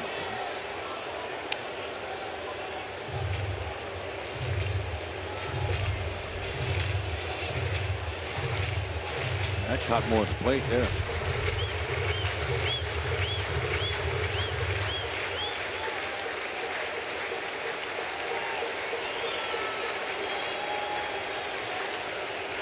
Going to try and get him with a changeup. Again, Salvi's on the move, and it's fouled away. Paulo snaps at his bat after the follow through, realizing that he had a changeup that was up. So 3 heaters in a row and then that one. So now 3-2. Paulo, he's got to look somewhere out over the plate and try to just stay short and quick like he always is with his swing. Try to do too much with it.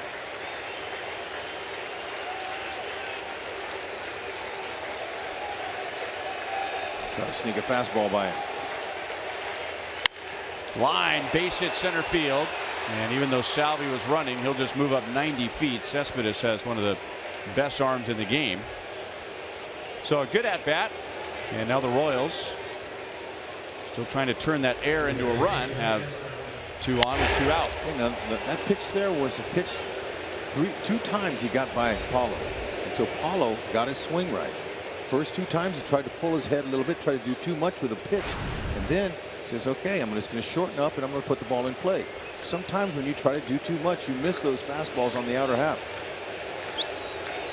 Good job of 2-out hitting there. Let's see if Cuthbert can make that air hurt.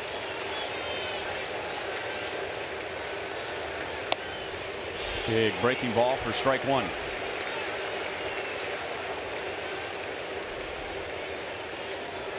Royals have already had 9 opportunities with a runner in scoring position before Cuthbert. 9 opportunities in the first 5 innings. And it was Eibner who came through with a base hit to get Orlando to the plate. Broken bat, and Cabrera goes the short way over to Walker. And the Royals strand 2 in the 6th inning. 1 for 10 tonight with runners in scoring position.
Royals pitchers tonight have been giving those outfielders a good workout. A lot of territory they've been covering out there tonight. Lorenzo Cain, Paulo Orlando, and not much for Eibner.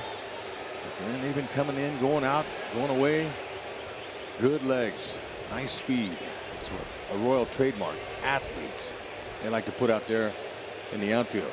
One of the reasons why they help out their pitching, saves those extra pitches by those nice athletic plays they make on the run. Not to mention the runs they save. And right on cue, another play in the outfield. This will be easy for Lorenzo Cain.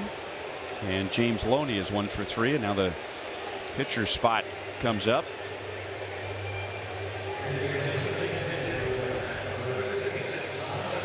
And we'll get our first look at Ty Kelly, switch hitter, who looks just like Everett Teaford. Doesn't that look like Teaford? It does. Has a resemblance. We've been seeing a lot of Teaford this summer.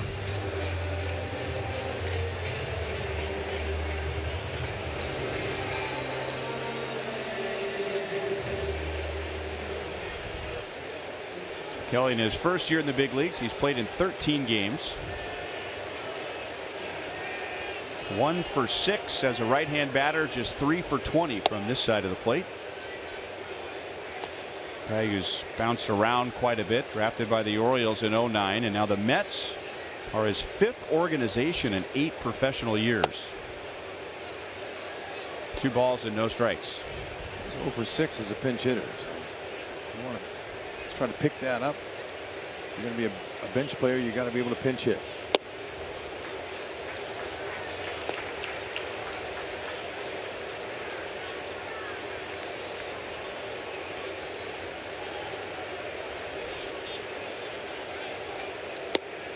Three and 1.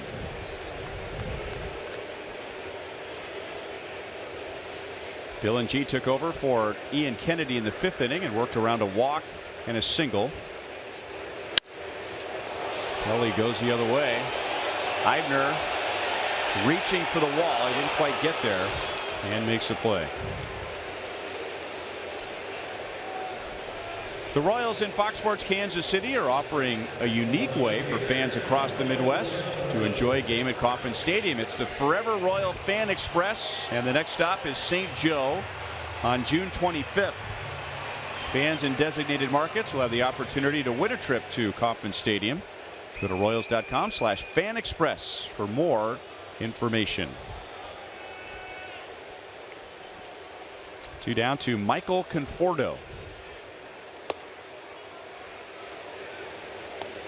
He has flied to center and walked. Those at bats against Ian Kennedy.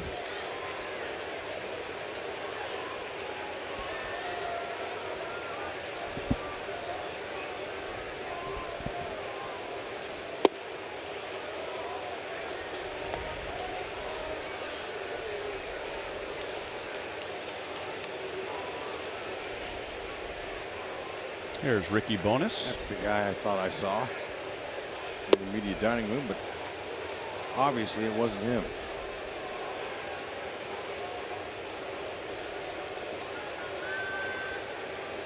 Going over the scouting report with lefty Jerry Blevins.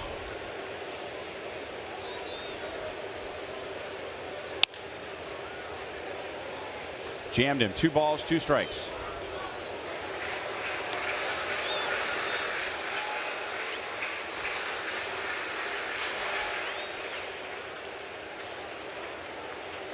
Mets first round pick in 2014, Michael Conforto out of Oregon State. In 2015, he's hitting home runs in the World Series.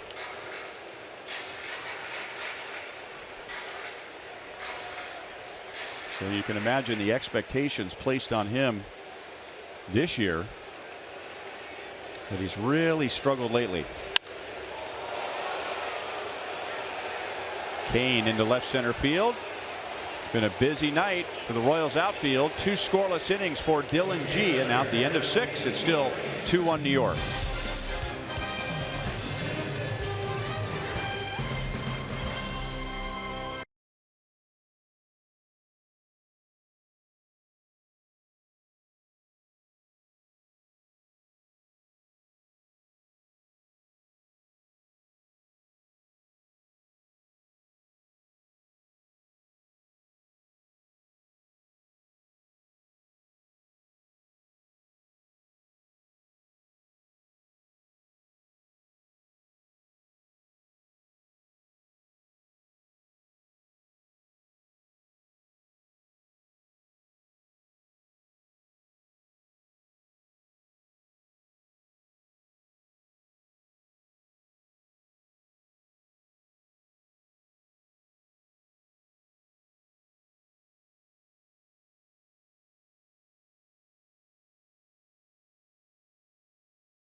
4th inning and a 2-1 Mets lead.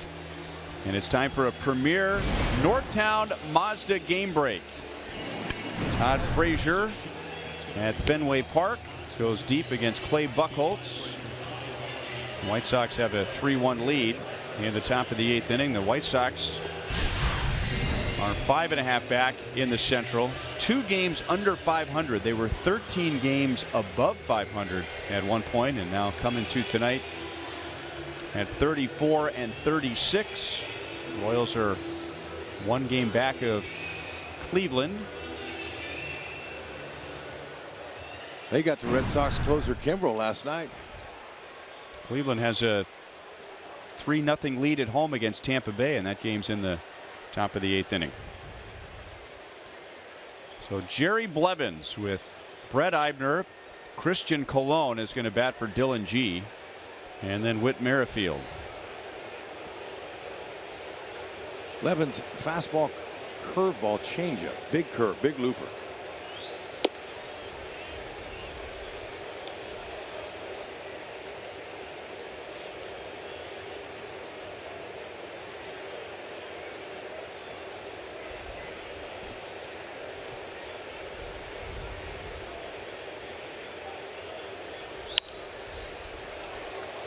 One and one on Eibner. He drove in the Royals' run on a 1-2 pitch in the 5th inning, driving in Paulo Orlando. And after the Royals scored that run, they still had 2 on with nobody out. Eric Goodell came out of the bullpen. He got Kendrys Morales, even though Morales drove the right fielder Granderson to the wall. Then Merrifield and Escobar to prevent further damage. Inside to Eibner, 2 balls and 1 strike.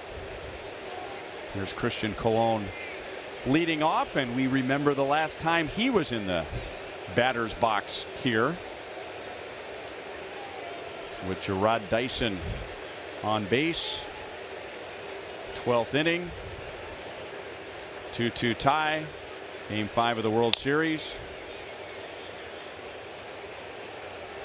Chris hadn't had a single at bat in a game for over 3 weeks. And Ned Yost pointed to him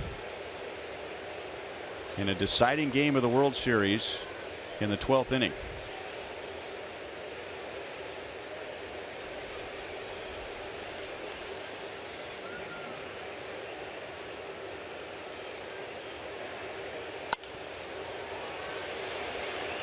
Granderson took a step back and comes up to make the play. So let's take you back to that memorable pinch hit for Christian Colon. Colon hit .290 during the regular season, 107 at bats. His biggest at bat. Colon delivers in the left. And scores Dyson. And Kansas City is on top 3-2.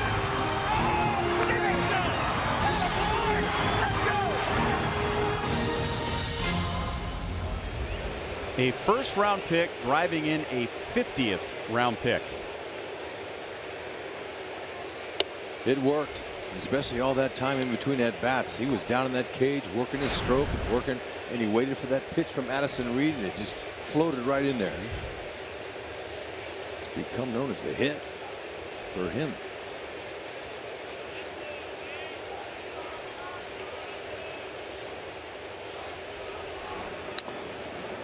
Fouled off of Darno. 1 ball, 1 strike. Let's go down to Joel.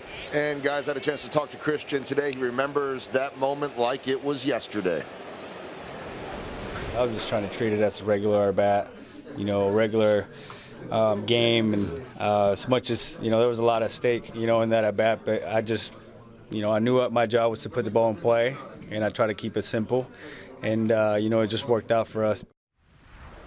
And he said coming in the day, he was all smiles thinking about it. And you know, Hart, you always say if you do one thing in the game, whether it's offense, defense, whatever it is, that's the way to contribute. And Ryan pointed it out. He hadn't had an at-bat in the postseason. His at-bat prior to that was October 4th in the season finale at Minnesota.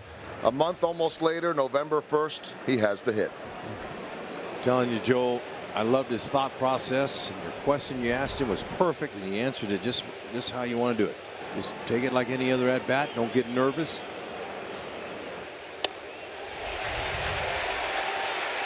Blevins strikes him out. I was talking to Dale Swaim during batting practice today and just discussing all of the different ways that hitters can prepare today. Scouting reports, advanced metrics, video.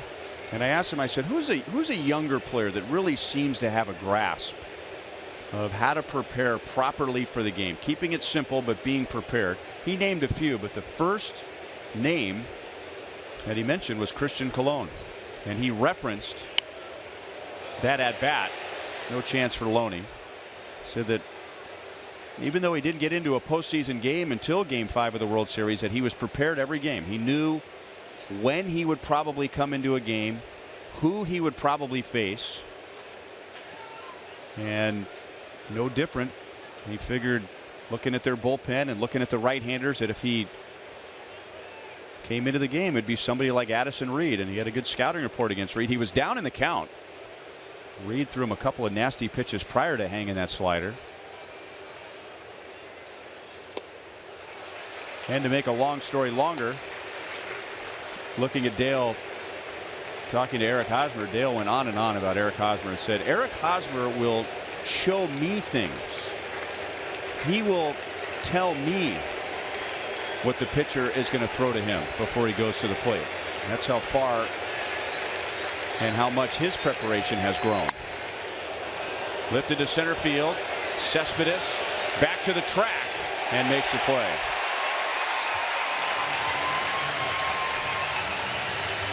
Blevins comes on and gets Eibner, Colon, and Merrifield. It's stretch time in New York.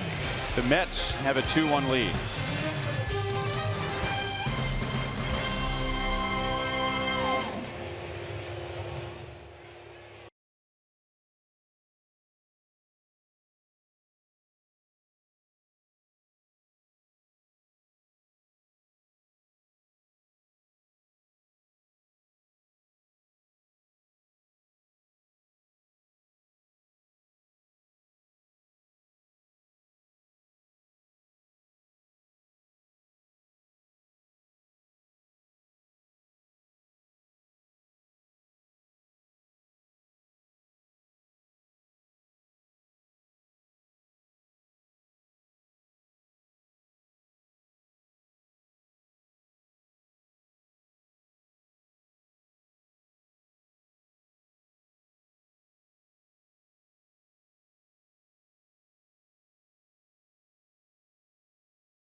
Tonight's copyrighted telecast is presented by authority of the Kansas City Royals and may not be reproduced or retransmitted in any form.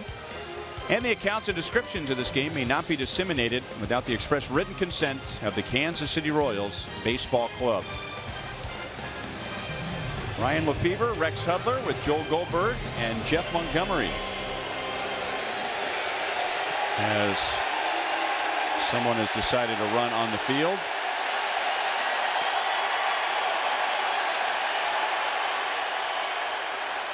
And then surrenders as he is surrounded by 4 security guards, jumping over the side wall on the first base side, running across the infield in between Luke Hochevar, who takes over in the 7th, and apprehended just outside the third base line.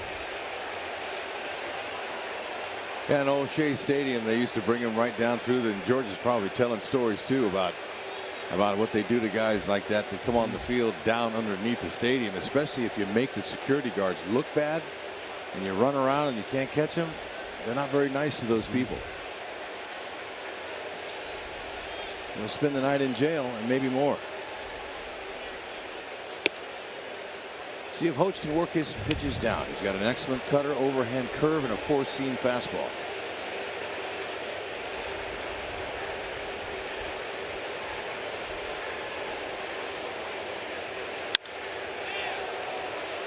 Another fly ball. It has been a busy night in the Royals outfield, especially for Kane in Orlando. Darno is 0 for 3. Second time he has flied out to Orlando. Lorenzo Cain had most of Sunday off and all of yesterday off. Keep those legs fresh, and he's needed those legs tonight. Running in, running back, running to his right, running to his left. You know, this is a team that hits home runs, so they're up underneath the ball. Not suggesting they're swinging for the fences, but they're swinging for the fences. But they're underneath everything. Yeah, right. Kelly Johnson has flied out to left field in his only at bat. He was part of a double switch back in the 5th inning. He says he was hit. Home plate umpire Bill Welke at first looked like he was disagreeing with Johnson, and all of a sudden releases Johnson, and now the Royals want to take a look at it.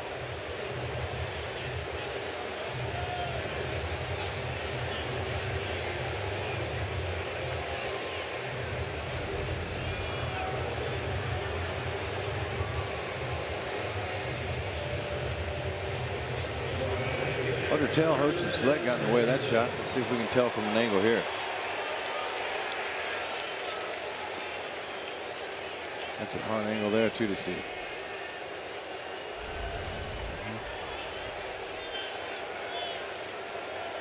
One on, one out to Curtis Granderson.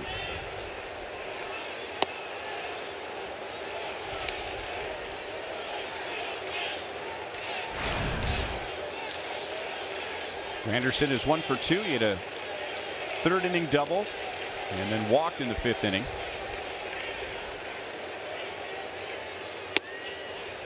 So now the battle of the back end of the bullpens, and we showed you early tonight that the Royals have the best bullpen ERA in the American League. The Mets have the 2nd best bullpen ERA in the National League.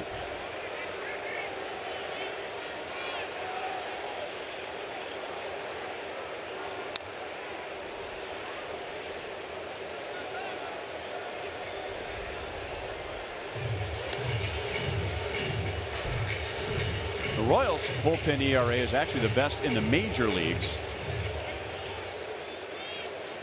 And while the Mets bullpen numbers look good, talking with some people here in New York, there's a term used sometimes in reference to an old car, and the comment was the bullpen numbers look good, but the bullpen is starting to leak oil. Granderson is down on strikes. 2nd best ERA, 3rd fewest home runs. Very good inheriting runners. The entire pitching staff doesn't walk much on the Mets side, and the Royals pitching staff has really cleaned up that number recently.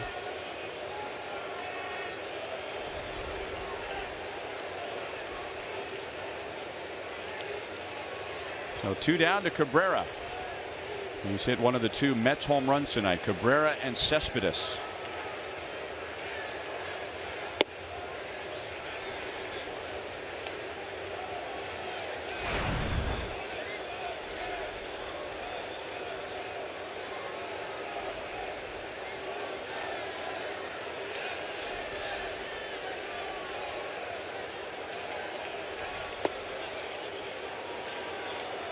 Two 2-0 on Asdrubal Cabrera.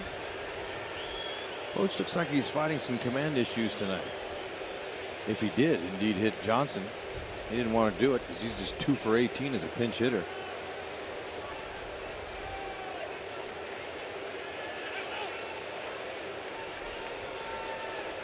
See how the umpire points to whoever called timeout. Salvi said, "I did it."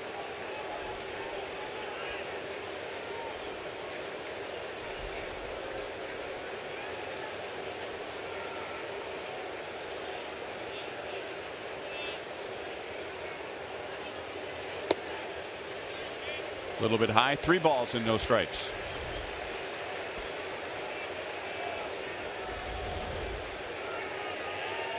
See, Salvi wanted that down. It was ended up drifting up and a couple of pitches away. See if we can get that cutter working. And a straight 4-seamer.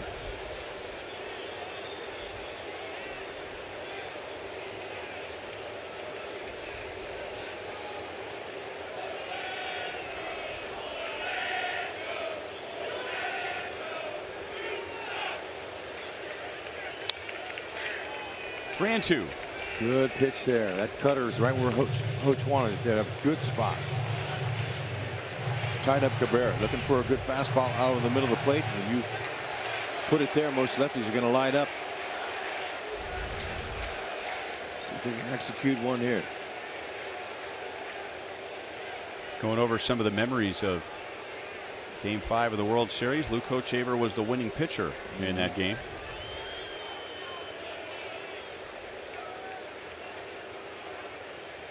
Johnson runs, sharply hit. Merrifield backhands, and Luke Hochevar turns in a scoreless bottom of the 7th inning. Well, in the World Series, this is where the magic began to happen for the Royals. We head to the 8th. The Mets lead 2-1.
What a pitching matchup we got tomorrow.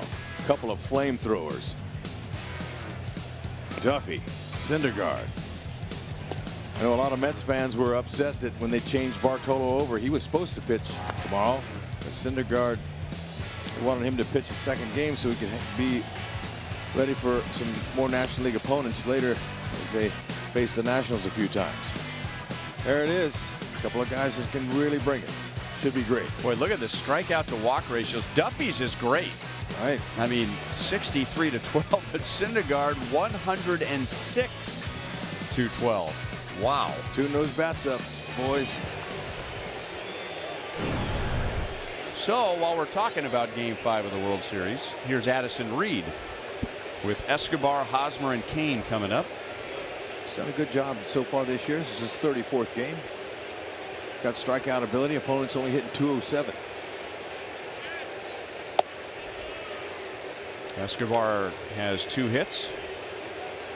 2 out of 3 tonight. 6'4", 230 pounds. Fastball, slider, changeup. 2-0. So in the 3 games the Royals played here in the World Series, they outscored the Mets 10-0 in the 8th inning or later. This year the Royals have outscored their opponents by 32 runs in the 8th inning or later. Look out. And that ball is caught by Conforto as he ran off as Drupal Cabrera.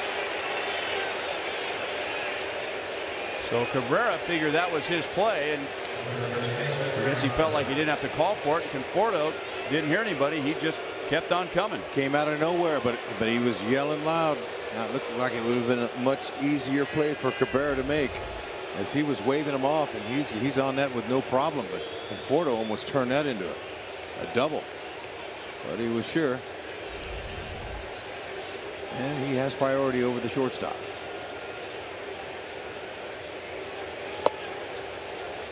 Outside to Hosmer.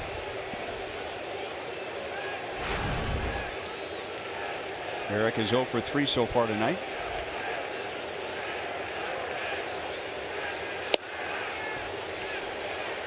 Addison Reed in the 12th inning of Game 5 of the World Series went 1/3 of an inning and gave up 5 runs on 3 hits.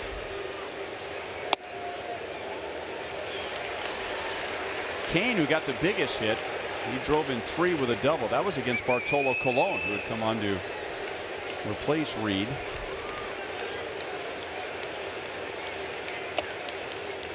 Two balls and 2 strikes. We tried a quick pitch there on Haas. A slider down, almost got him to bite.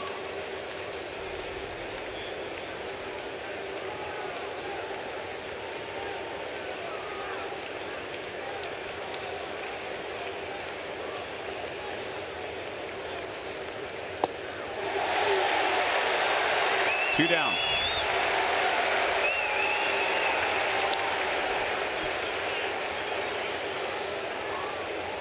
And now it's Reed against Kane. Lorenzo's 1 for 3.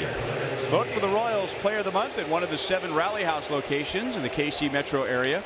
All participants will be entered to win a majestic prize pack. Got Hosmer a little bit anxious. That's the 3rd time this season he's had 3 strikeouts in a game.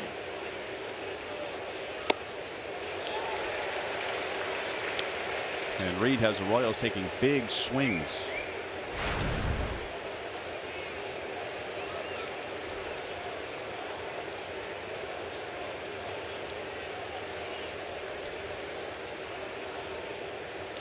It wasn't just the Mets.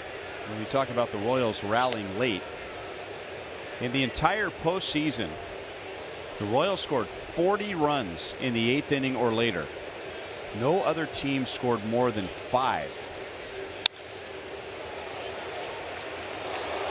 Tells you about 40 runs in the 8th inning or later. That's incredible. That's an incredible number, but that's a compliment to the Royals' style of hitting and how they're contagious, and how those singles and those little doinkers, and they all turn into magic, and putting the ball in play by making contact, shorten up their swing.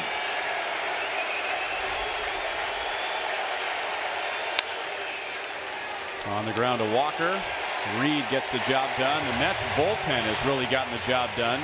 And that bullpen had to take over with 1 out in the 1st inning tonight.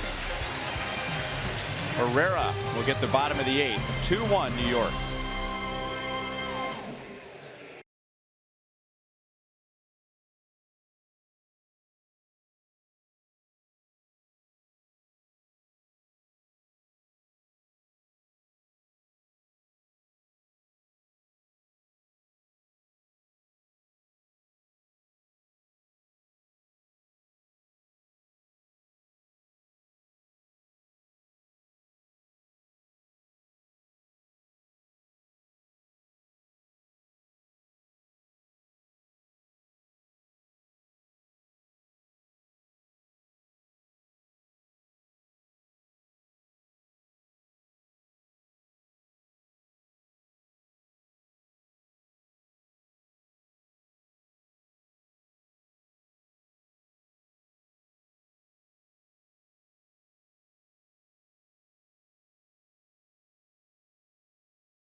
The Mets, we told you, they rely on the home run more than any other team in the National League.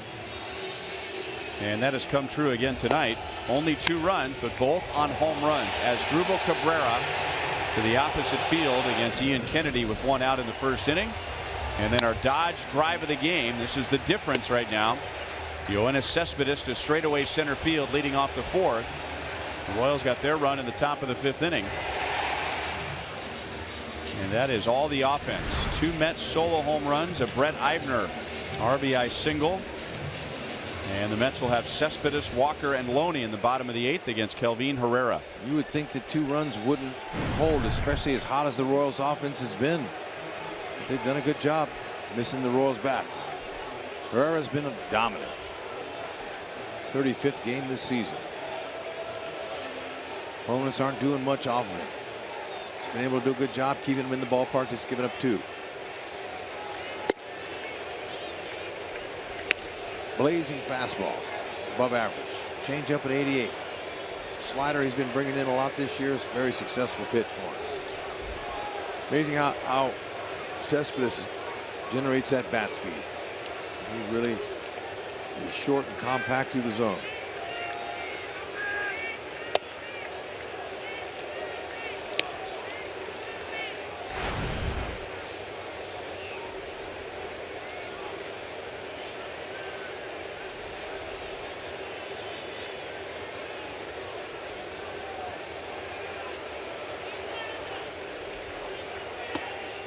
Got him to chase one down and way out of the strike zone. 1 ball and 2 strikes.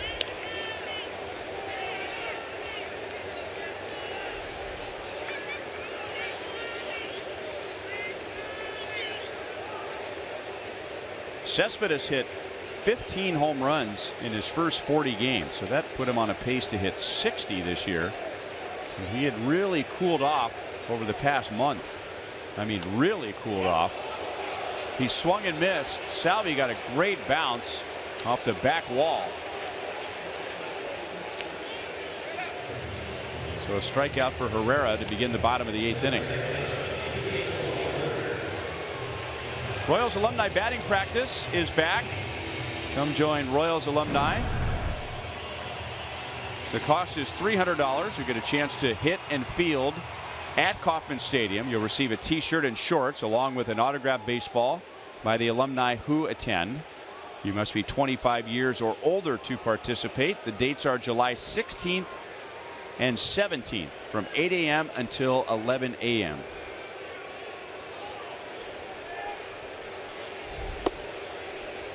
It's a great opportunity for those of you who never taken BP on the field before. It's a great, especially with some of those alumni coming in there throwing that little 50-mile-an-hour fastball down the middle. Take your turn. See if you can get to the warning track. Good luck, especially at the K. Look at how soft those hands are. Salvi picked that with no problem.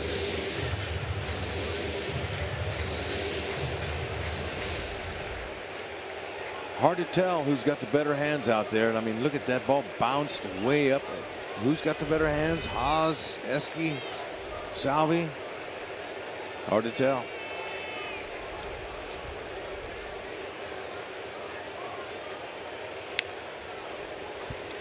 Two and one on Walker.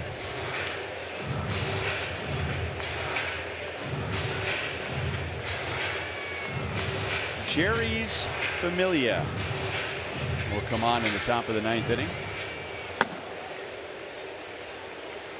Where's Alex when you need him?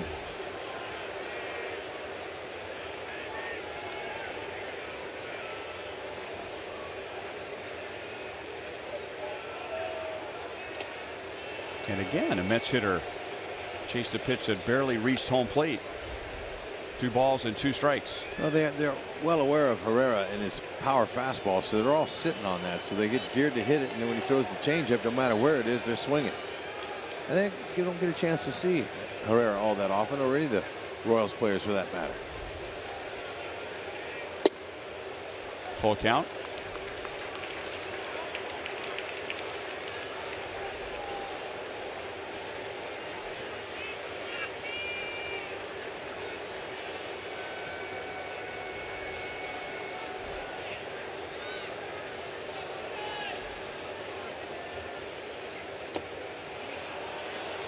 And again, Salvi has to throw down to first to complete the strikeout.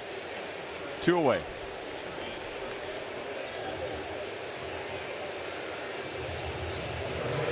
All right. Let's start rattling off the teams here. Our sprint trivia question. I have the Mets, the Indians, the Red Sox, the A's, the Angels, the White Sox, and the Yankees.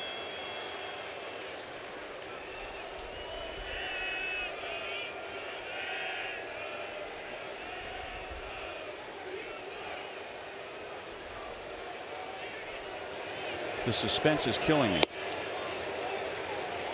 Fastball at 98 by James Loney. There they are. We got him. Now the start with the Mets tonight lasted 1 batter. Whit Merrifield hit a line drive off of Colon's right thumb. He had to exit the game. He had x-rays. They were negative. Loney is on with 2 outs, and you figure, boy, that really set up well for the Royals. You're into the Mets bullpen, 1 batter into the game, but the Mets bullpen in 7 2/3 innings has held the Royals to 1 run. Didn't think they could do it as hot as the Royals have been. That ball really, I mean, when it deflected to the second baseman, so it got a good piece of him. I thought for sure it's going to be more damage than what they show, what they saw. It's a break for him. Good break. This is Alejandro De Aza hitting in the pitcher spot. So technically for Addison Reed.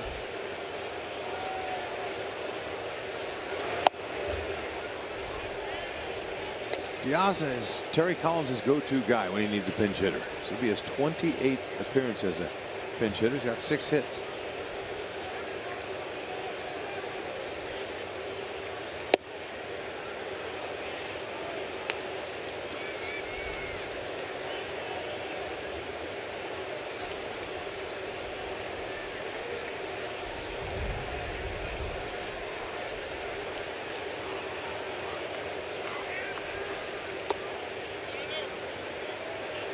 Two balls and 1 strike. The Royals saw quite a bit of De Aza in his days with the White Sox.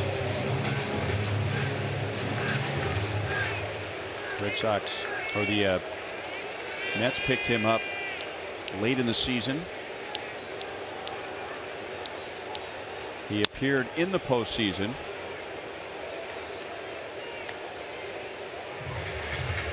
But not in the World Series with the Royals. Pinch hitting might be the toughest job there is. You don't have a chance to get any timing down. You get 1 at bat a game. American League, if you're a bench player and you get 1 start a week, at least your at bats, you get 4 in a game. So you have a chance to get some kind of timing down. That was the most difficult part of playing in the National League. If you're a role player, is you know, just how to handle the fact that you're not producing, you're not getting to do anything for the team except try to get that hit. And it's very difficult to do, especially hitting late in games against their closer, team's closer, or the setup man, Herrera. Breaking ball struck him out. Herrera strikes out the side. Jerry's Familia will pitch the 9th inning. He'll get Salvador Perez, Paulo Orlando, and Chesler Cuthbert.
is the first run this postseason against Familia.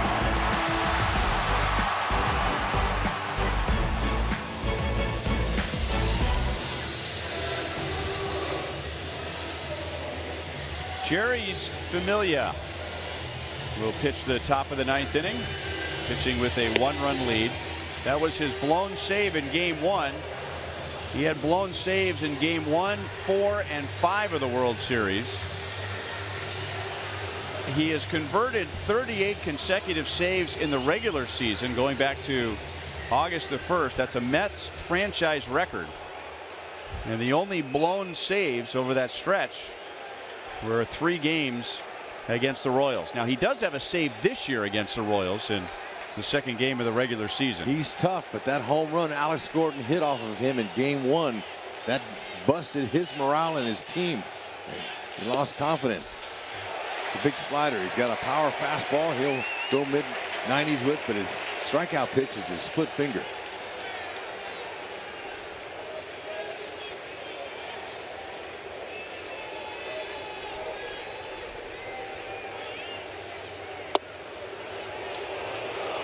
Too low, 1 ball, 1 strike. Salvador Perez is 0 for 3. He did reach on an error back in the 6th inning. That was with Eric Goodell on the mound. Familia, he's well aware of Salvi and the fact that he can hit a fastball out of the park off of anybody. He's careful giving it to him. Broken bat, and Cabrera throws out Salvi. So that could be an end to an 11-game hitting streak for Salvador Perez. Coming up after the game, it's Boulevard Royals Live with Joel and Monty. And so far, Terry Collins has to be absolutely thrilled, if not surprised, by the work of his bullpen. Hansel Robles took over with 1 out in the top of the 1st inning. He went 3 2/3. Gave up the 1 Royals run, which was scored by Paulo Orlando. Eric Goodell went 2. Jerry Blevins went 1. Addison Reed went 1. And now Familia with 1 out in the 9th inning. And throws a strike at 96 to Paulo Orlando. We knew that it was going to be tough on that Mets bullpen after only 4 pitches for Bartolo, but man, they've stepped up. I would have never called it this way, especially as hot as our offense has been. But here we go on the road again, and it's not going to get any easier tomorrow. Inside, 1 ball, 1 strike. Familia with 43 saves last year. He only had 6 in his career, so he was a question mark. You just never know when a 7th inning reliever or an 8th inning reliever is given the job as closer. Now they handle the pressure of that situation. 1 and 2 on Paulo, and Familia was put in that spot because of an injury to Bobby Parnell and then the suspension of Jenrys Mejia. So they turned to Familia, and he gave the Mets 43 saves.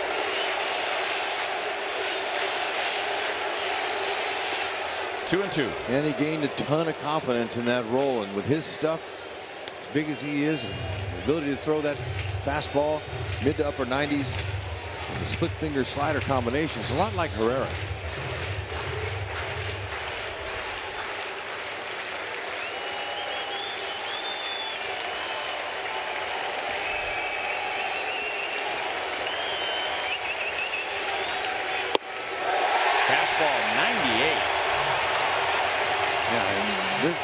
He doesn't throw anything that's straight. That's what makes this guy so good, so tough. But I'll never forget the look on his teammates' face after Gordon tied up the game last year in Game 1 of the World Series. When Familia walked into the dugout, his teammates looked shocked. They were like, what? How did they do that? And that kind of was a morale buster right there. And the slider drops in for a strike to Cheslor Cuthbert.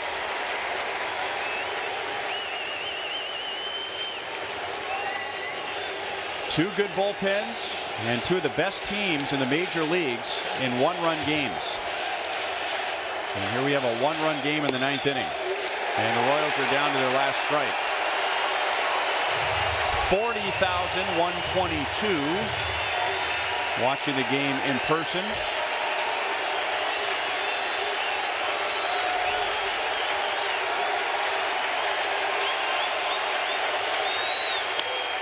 Cuthbert, left center field and down. Chesler takes a wide turn, and the Royals are still breathing in the 9th inning.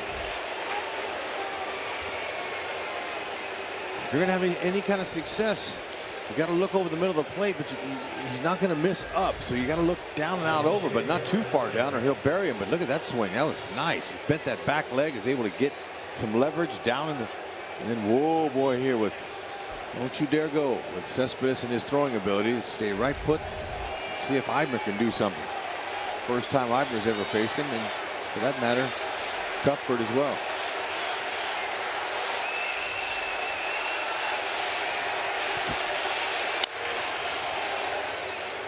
Well, we'll see how Eibner handles the familiar slider, but Eibner made a name for himself when he got the walk-off hit in his second big league game against Tommy Kahnle, who was throwing in the upper 90s, so we know he can handle the fastball. For sure, and the opposite field, he's got good power that way, so we'll see if he can take advantage of a mistake.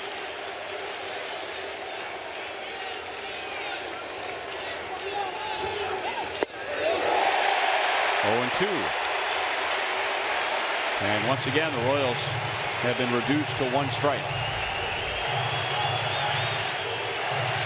Well, if that's a mistake, that's a tough mistake there. That's down the middle, but at 98, and you realize he's got those secondary pitches working.